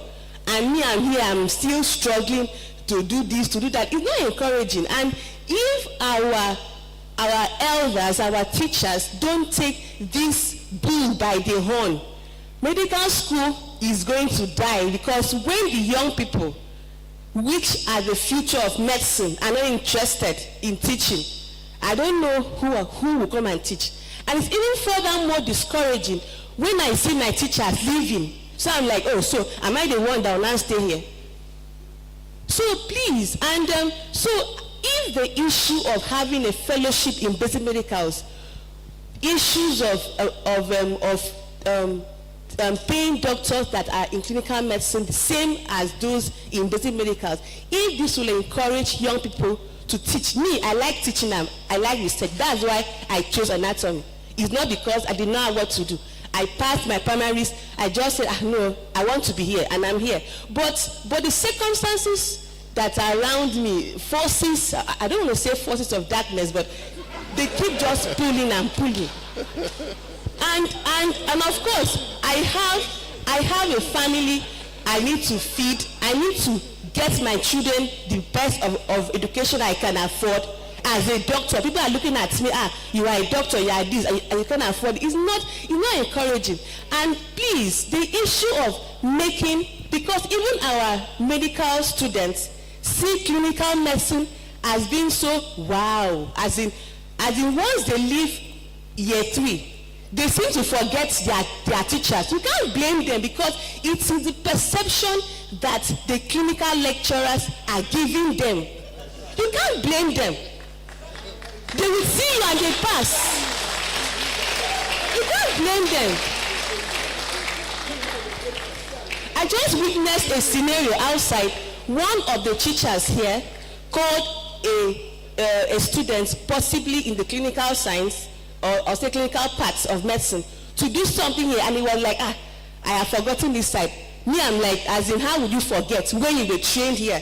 It's not as in, if we are not careful, maybe those that are consultant, with all respect to the MD-CAN, they will be the ones teaching. And I want to ask, are the leadership of MeDSABAMS part of the stakeholders meeting? Because MD-CAN do not understand the problems that we face in basic medicals. So I don't know. Me, I just want to find out. If they are not, I don't know who is responsible to give them that invitation, so that they'll be there to actually say what is our problem. MD-CAN does not know our problem, no. And for the past years now, MD-CAN seems to be giving, taking decisions for all doctors, with all respect to them, but they don't know what is our problem. So let the MD-CAN or the conveners of the stakeholders meeting send an invitation to the leadership of MeDSABAMS, so that we can go there and say what is our problem. Thank you very much.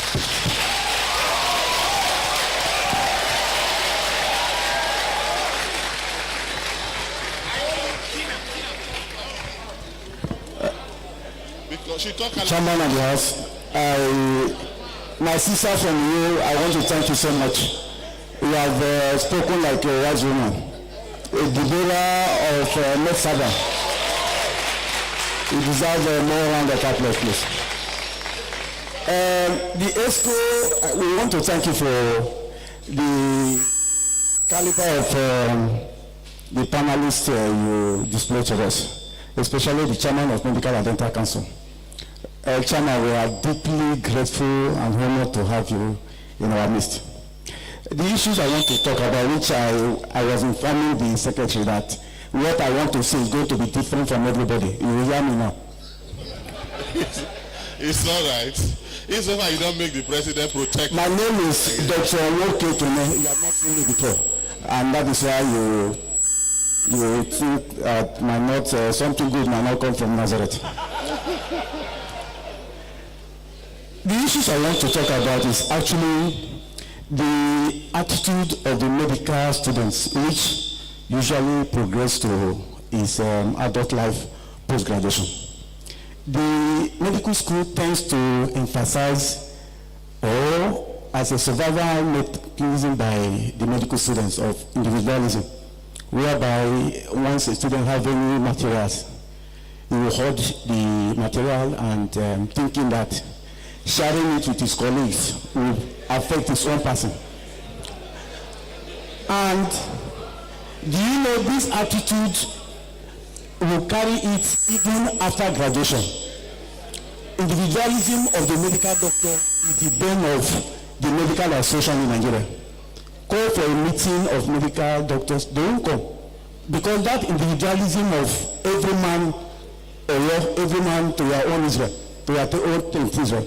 So I think the curriculum of the medical school can be fashioned in a way that, just like all the lawyers, I served in a Nigerian law school. I observed that the lawyers program their training to suit the society where they exist, where they are going to practice. Things like law dinners. They have like 3 to 4 law dinners in the year, whereby the young lawyers are being groomed, and the techniques and the act of practice of law. Things, how to portray yourself, how to conduct yourself. And that is why the lawyers, if they are doing their law week, law conference, everywhere shut down. The doctor don't need to shut down, but they can scale down non-essential, non-medical emergency services and encourage members to be socially active so that the society don't use the doctor as a scapegoat. Whenever a doctor makes him and say, you doctor, now what for you?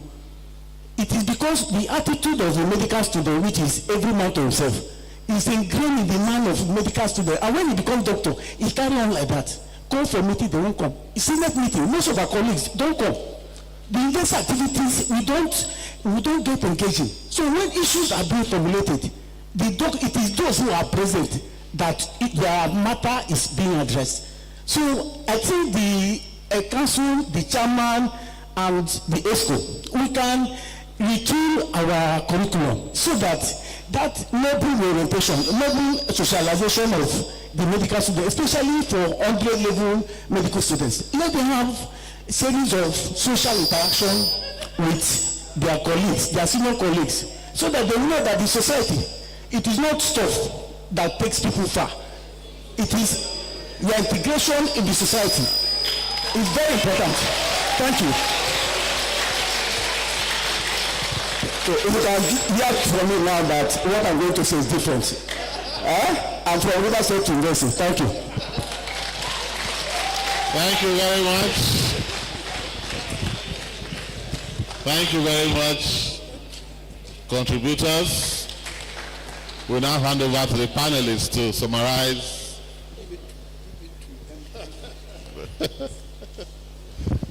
Thank you very much. You know, when you come to a panel like this, truly, I don't need to be protected in the sense that one has to hear the voices of the people you are supposed to serve. Council is not me or the registrar. Every single one of you is council. So let me appreciate all the comments whether strongly put or not. So I will take them, some of them briefly. Please, that the pronouncement of doubling admission quota did not come from MDCN, it came from the government. If you double your quota and you do not have MDCN approval, you're on your own, because we will not induct or process any application one person above the approved quota by MDCN. So please, that is the statement. And it depends on many factors: accommodation, capacity, staffing, and all that. There's so many things that are going to accredit you for the excess increased numbers. MDCN and CCMAS, we're looking at it. Unfortunately, the council was dissolved, which meant that all the committees, including the education committee, was also dissolved. We are in the process of reconstituting council and reconstituting the various committees that will advise council. So please, we have noted the concerns with CCMAS, and we share some of those concerns. Merging people from different programs. Yeah, you know, the problem is that, as you have identified, a lot of you are overworked and short-staffed. The institutions have to make do with the number of staff that they have. So if you say you want to teach MBBS alone, there's not a problem with that.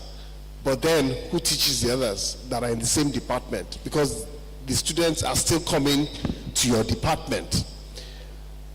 I also want to say that from a personal point of view, we need to understand that medicine and healthcare is about teamwork.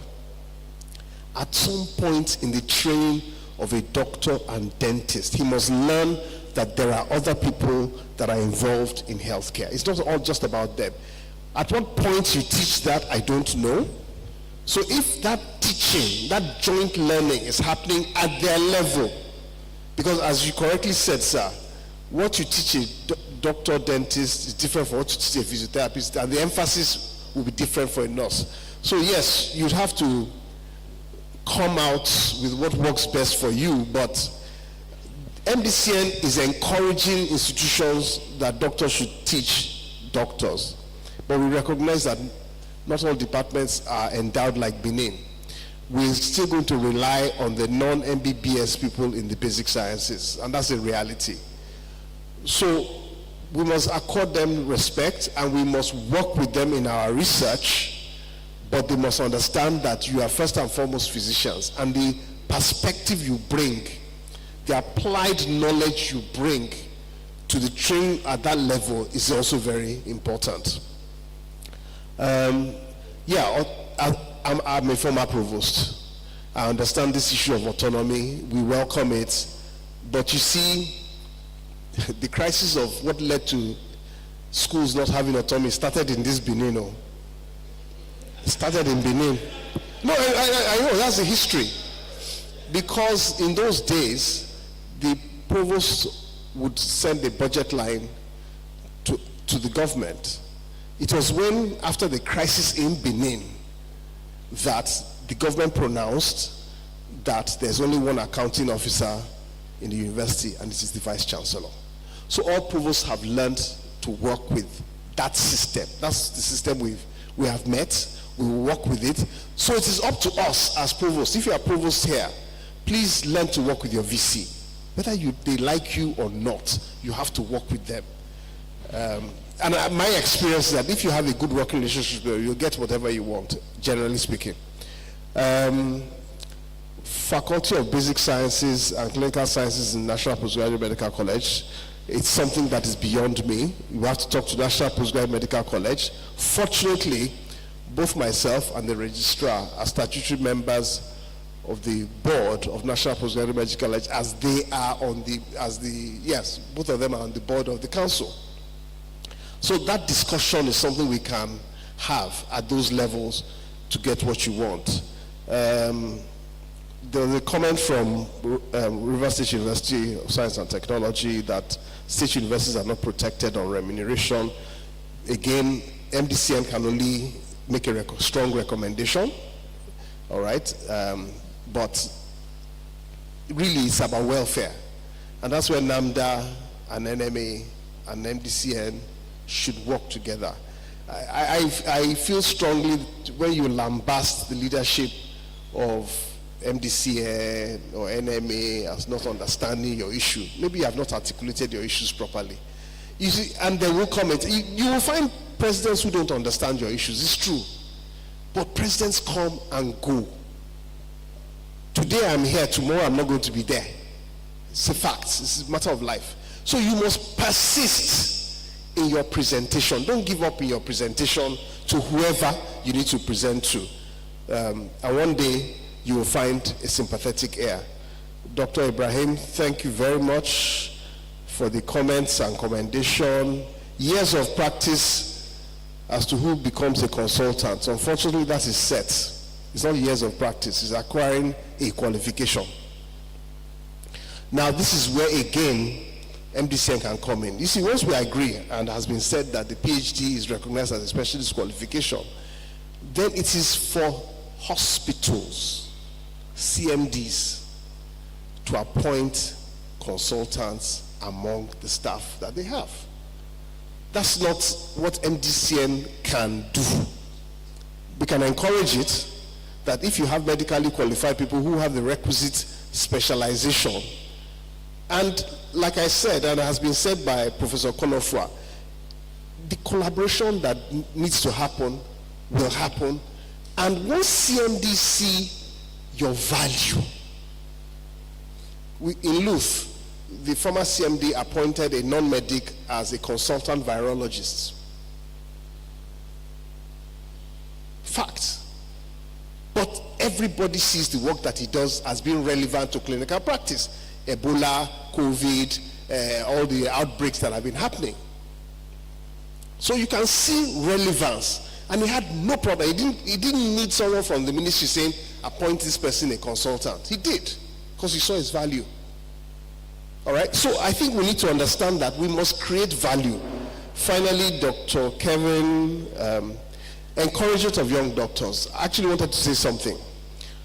A lot of us end up in our specialties because of role models and mentors. The question I have for MeDSABAMS members, have you been a good role model to the junior ones that they will say, wow, I want to be like? That's the issue. If, as I've heard, that some of us will not even do what we're supposed to do, how can we role model? How would you expect people to be inspired by you? In Luth today, anytime we see Professor Ashiru in anatomy, everything stops and we hail him. Everybody. We recognize what he has done. All right? And he has retired. He's 70, he was 74 yesterday, 2 days ago. He's retired long time. But if he steps into Luth for any function, oh my goodness, the recognition he's given is because he was a role model. And a number of people who are in anatomy today are there because of one person. So we need to understand that we are role models and we are mentors. And if we don't understand that we need to be good role models and good mentors, none of these people will follow us, no matter how sweet it sounds and how about the enumeration package. It's about supporting people. So if you find one medical student now who says, oh, I want to be like, it is us to say, okay, come, I will nurture you. Okay, you go and do this. Put your name on a paper. I have my medical students who have written papers already in medicals. They're not doctors, their names are on papers.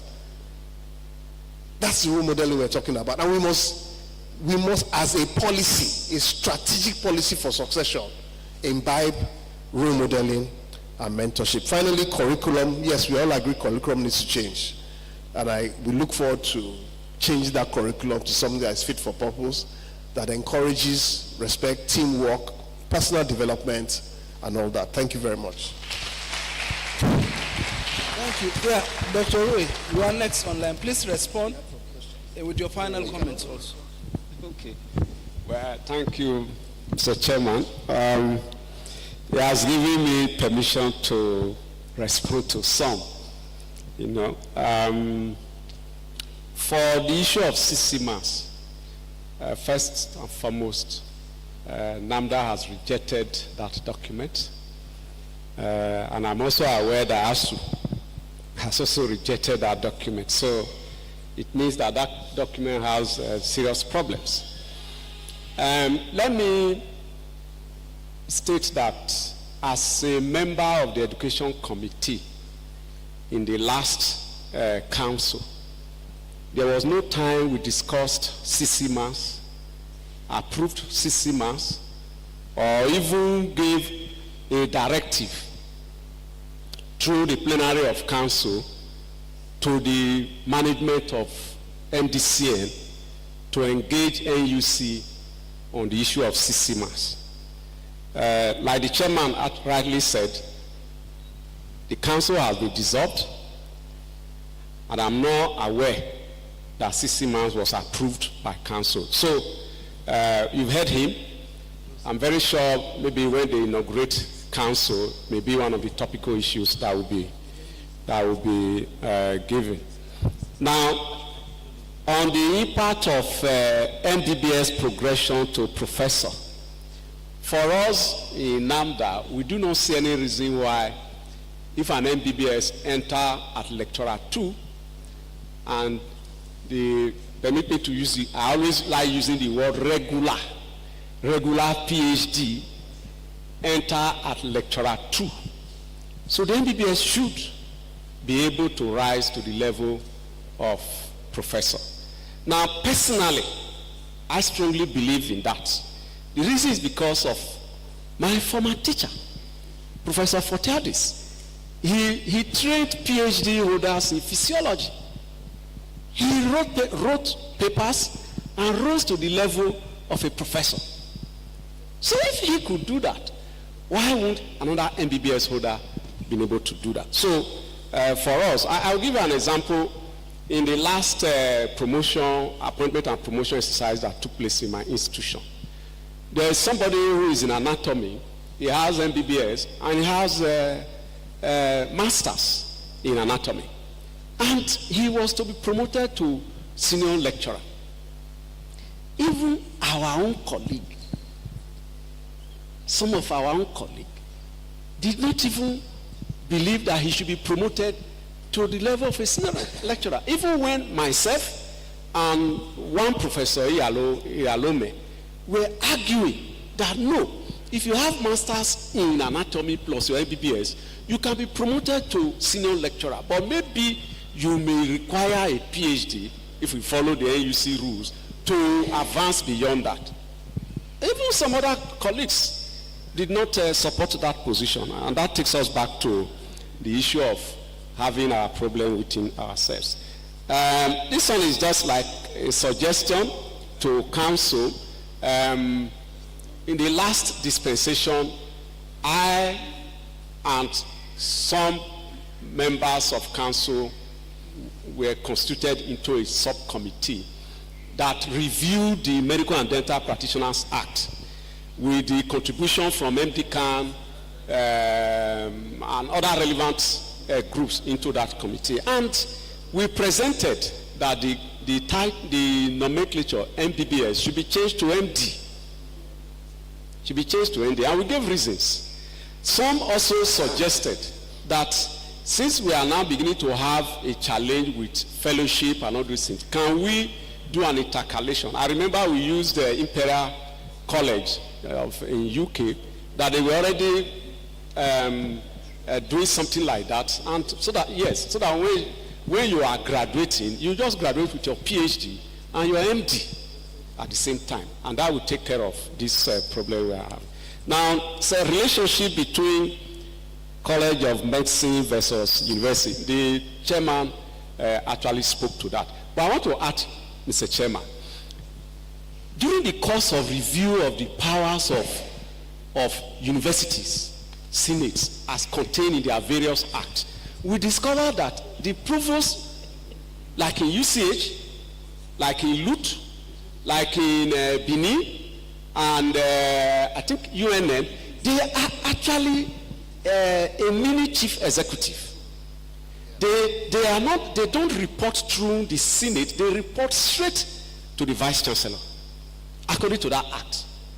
which was shown to us by this. Maybe some of the provosts may not be aware that they have certain powers because they've not gone through the act. So I would suggest that all provosts should go and look at the act setting up their institutions and empower themselves with information.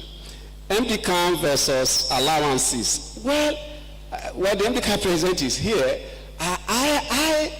I've been chairman of the Remuneration Committee for a very long time of the Nigerian Medical Association. And I discovered that those who make impact are those who participate. Like once NAG-MDP here, they want to give 1 naira to MDCAN, all their hair, stands. But for a long time, MeDSABAMS, or let me not use the word MeDSABAMS, I don't want to also use the word ASMEDA. Doctors in basic medical sciences were not involved in NMA politics. But in the last few years, they have now become visible, even though they are still suffering some disadvantages. For example, when we negotiated the issue of hazard allowance, we agreed with government. We didn't negotiate any discriminatory hazard allowance with government. It was released. Consult those who are on comments 5 to 7, 40,000 naira. If you are between comments 4 and comments 3, 35,000. House officers about I think 30 or 32,000 naira. That was what was released. But few months after that, National Salary, Wages and Income Commission released a circular awarding 18,000 naira to those of us in basic medical sciences. This we have been singing to NMA, where we believe NMA will take that up, because it was not NMA that negotiated it. NMA did not accept it. Wages and Income Commission just woke up and believed that those in basic medical sciences are not exposed to hazard. And that is not correct. For example, just for our information, the COVID era has come to prove that that belief is not true. If you come with a patient who had COVID and you are now doing dissection on it, are you not exposed? Okay, let me even leave that. The issue of HIV, the issue of hepatitis B virus infection, are you not exposed? If you have to do experiment, for those of you who are in 200 level now, 300 level medical students, you do physiology experiments. What do you use? You use urine, you use blood. How do you get the blood? Don't you take the blood from human beings? How do you know whether that human being that you are taking blood from does not have HIV or have hepatitis B virus? Assuming you prick yourself while you are doing that, will you not come down with the virus? Will you not come down with the disease associated with those viruses? You will. So that argument, those in basic medical sciences are not exposed, are not going to suffer, the same hazard as those who are in pure medical sciences may not suffice. So I don't think MDCAN should actually be blamed for that. Now, if some individuals that are in strategic positions and maybe by chance are MDCAN members now take a decision against improving the welfare of some of our colleagues, not just those of you in basic medical sciences, even NAG-MDP, they complain too. Even NAND, they complain. That takes me, Mr. Chairman, sir, maybe just for your information now, that takes me back to council. As a member of council, when the issue of degrading, that's the word many people want to use now, membership, from category B as a specialist to category C, where they will not be recognized as I opposed it. First in Port Harcourt, we argued, and what was the submission? Oh, some of our members, some doctors with membership, they can be appointed consultants in neighboring countries, when they go outside the country. And so the question I asked them, what is your business? If somebody is going to go outside the country and is going to be paid better with membership, and he's going to, bring the money back to the country, should you not be happy? If a membership is respected, what do you now expect with fellowship? If membership is respected, what do you expect with fellowship? But some of us argued against that. The last plenary, just before council was dissolved, sir, did it come up again? And I argued against it. Now this time, the argument was that if you are going to accept the membership of the Royal College of Obs and Gynae, membership of the Royal College of Physicians of UK to be in category B, why would you want to remove membership of the West African College of Physicians or Part 1 fellow, those with Part 1 in Nigeria? Is it because the schools are in Nigeria? So at the end of the day, we did not arrive at a conclusion. But I'm surprised, sir, that I'm told, I've not seen the document where council wrote that membership has been removed there. But I read in the blog where people are complaining, particularly resident doctors, they are very bitter about it, that they have been removed from category B up to category, into category C. What is in the document, what is in the MeDSABAMS document is that if you have membership, when you are employed, you are supposed to work under a consultant, and after about 3 to 8 or 10 years, and you are considered fit enough, you cannot be appointed as consultant. And I experienced that when I was in UBTH. There were people who had fellowship of the Royal College of Surgeons. They were employed as senior registrars. After about 3 years or thereabout, before they were employed as consultants. So I don't know, maybe now new chairman has come, he may wish to investigate that. State universities, well, we had intended in the MDPA Reenactment Act to include things like MD, provisions to protect IVS, provisions to protect defining who can be a medical officer of health. Then we included condition of service, which I want to believe somebody was trying to say that MeDSABAMS can play. But if it is in the act of MeDSABAMS that XYZ, once you attain XYZ, this shall be your condition of service, it will help in protecting the profession. Mr. Chairman, sir, I want to plead that act that have been passed by the National Assembly, by the Senate, can still be revisited so that some of these components can be added to it and it can be passed into law. I think I would like to stop there and thank you, Mr. Moderator. Thank you very much. I always appreciate reading mind and always listening to the other side of the story, because that is the only time you will get a full picture.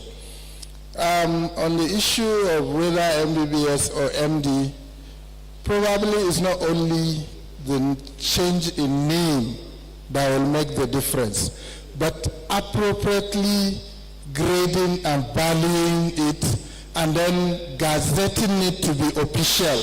That is what will give us the right that we deserve. And on the aspect of the promotion, one of the key aspects is that every university has its own promotion guideline.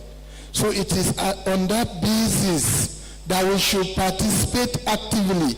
Anything during the drafting that seems to be injurious or detrimental to the progress of our members based on their own peculiarity should be pointed out at that time. I know in my university, they said you cannot progress beyond lecturer 1 if you don't have a PhD in relevant areas.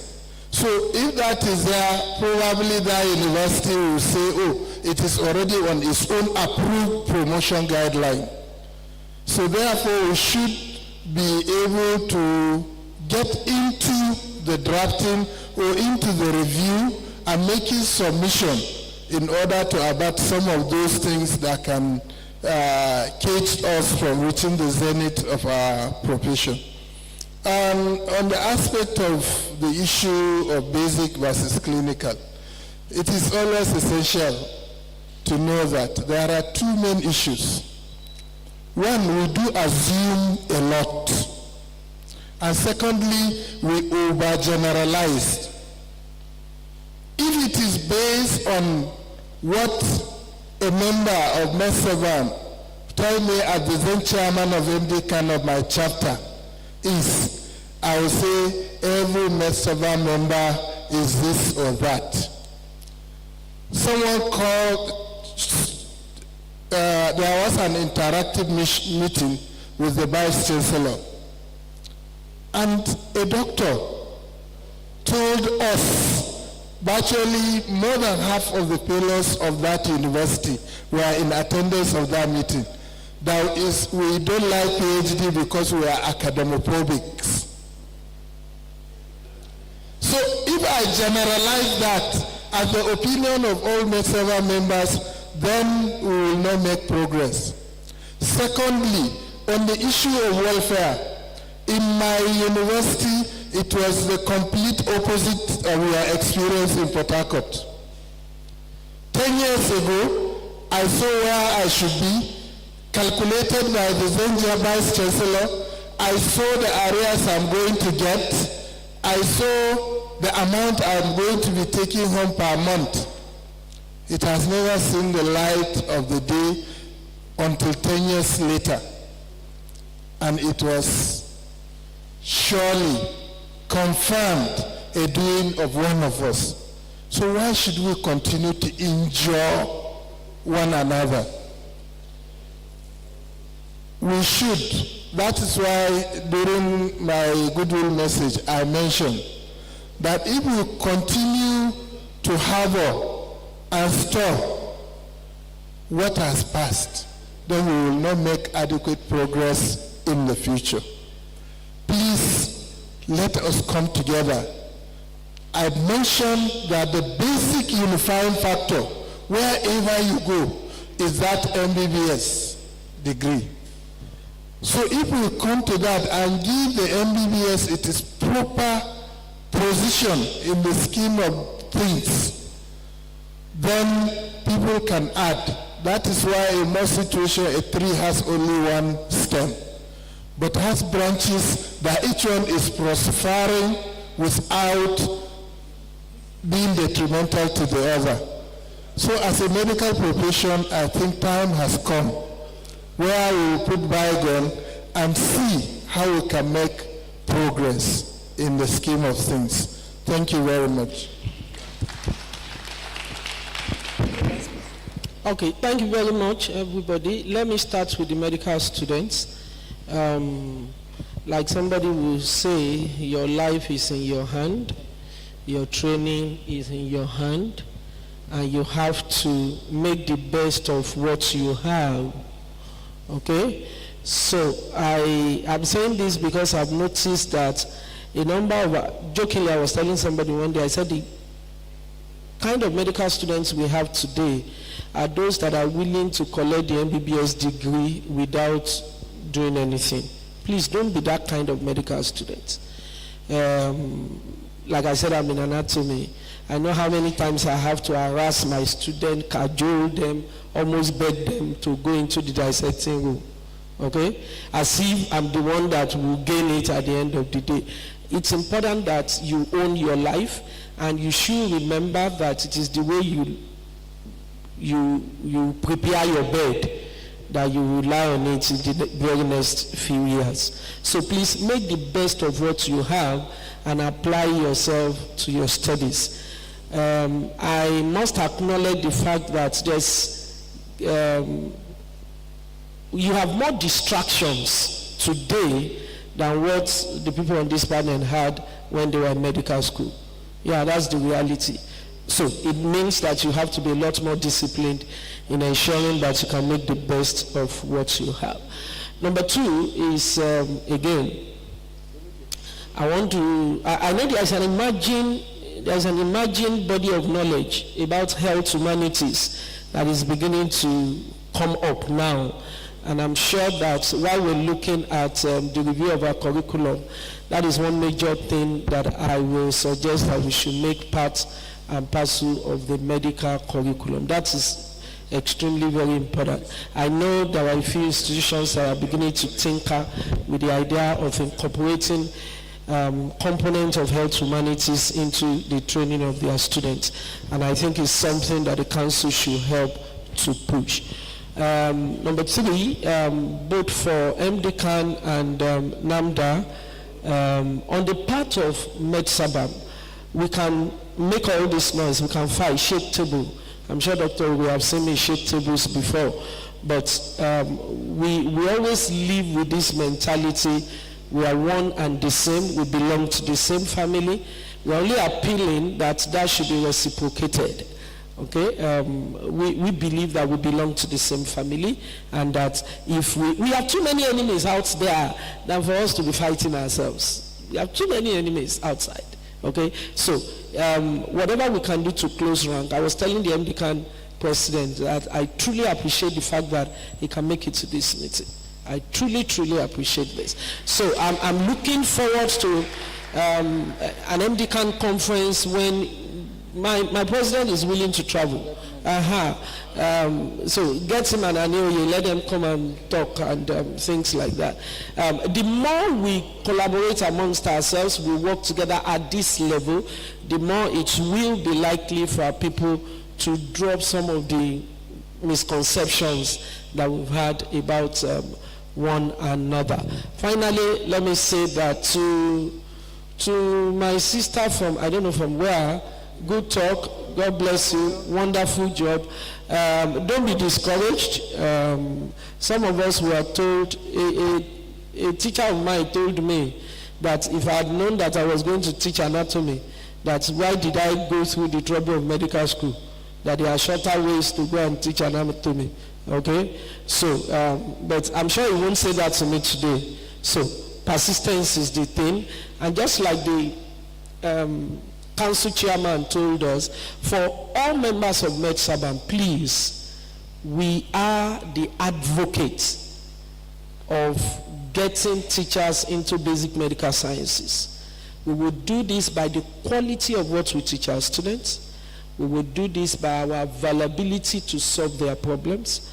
We will do this by playing the role of a good role model for these pupils. Okay? If we do that, we'll get very many of them that will be willing to come back to basic medical sciences. That is in addition to all the other things that we have talked about. Thank you very much. God bless you. Thank you very much. I think at this juncture, it's just for me to appreciate us. And I would like to start by appreciating the medical students that are here with us today.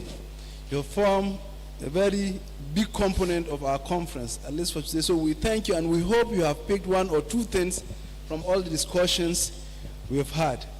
And then next is to appreciate our members of MeDSABAMS here with us, all those who have contributed from Atama to Akuku to Ua to Abiye and to Tasio.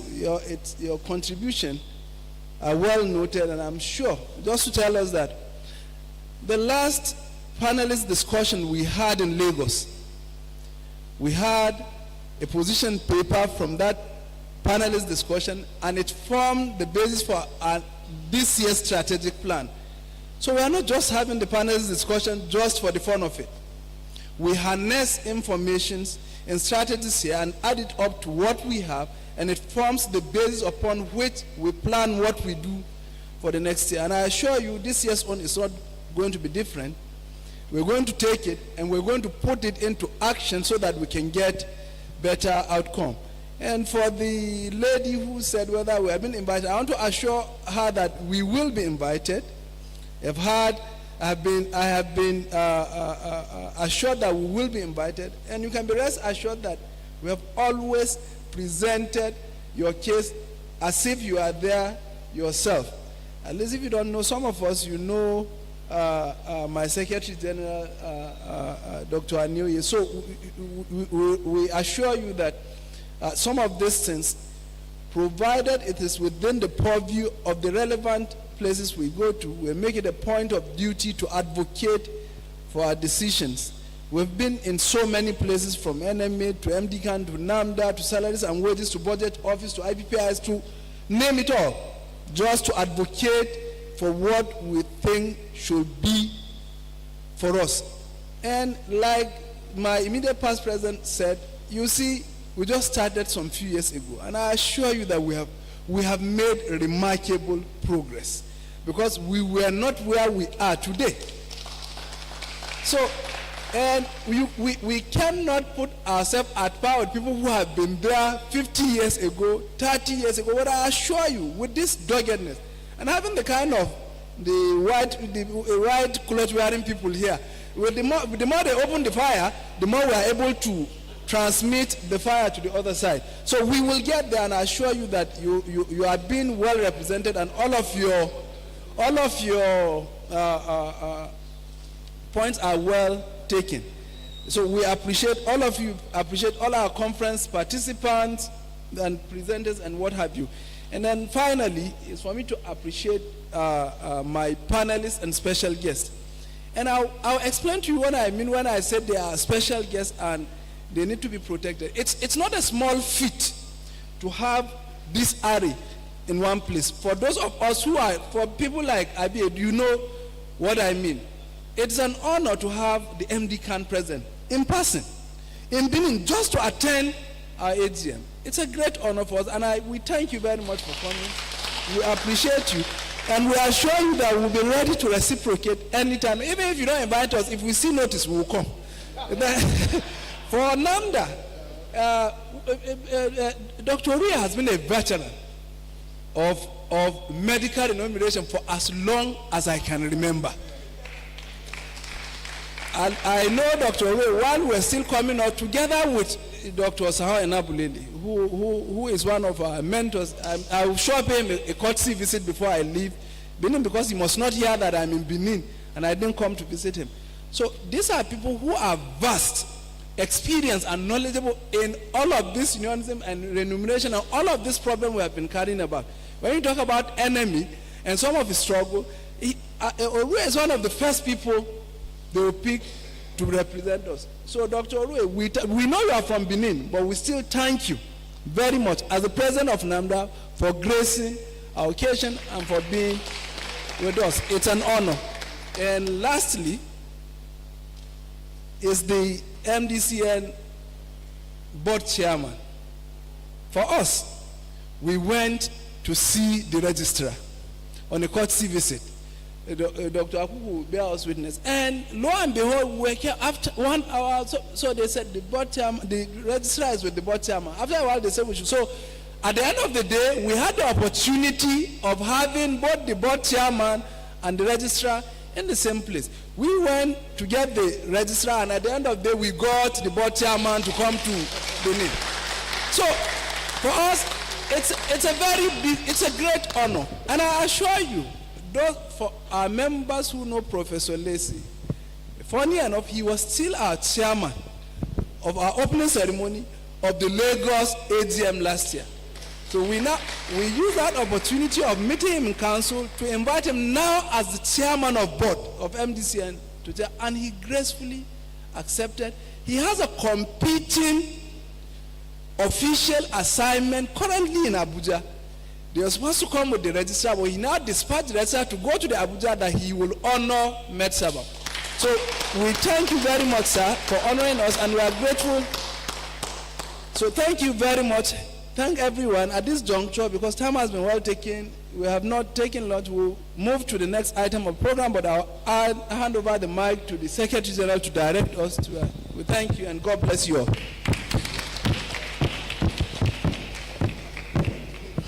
Good evening, everybody. We thank you for your patience. And right now, we expect the panelists to enter their cars and go and rest. You also, my dear members, you enter your bus and go to Seri, where you have your lunch, sumptuous lunch for you. After that, you have your 1 hour of scientific presentation. The first 8 persons will present. And the students, bye-bye. See you tomorrow, please. Do not come late. Tomorrow is 8:30 a.m. Be here. 8:30 a.m. Tomorrow is early program. You just do that for 2 hours and you go tomorrow. You are not taking the whole day tomorrow. It's just 2 hours tomorrow. You need to come at 8:30 so I can start on time. At 8:30, if you don't come, I'll look at those that come late tomorrow. Thank you. So the rest of you participants, the boss is waiting for you outside. Private cars are outside. Join any of them and go to the Seri. Go to Seri where you have your lunch waiting for you. Thank you.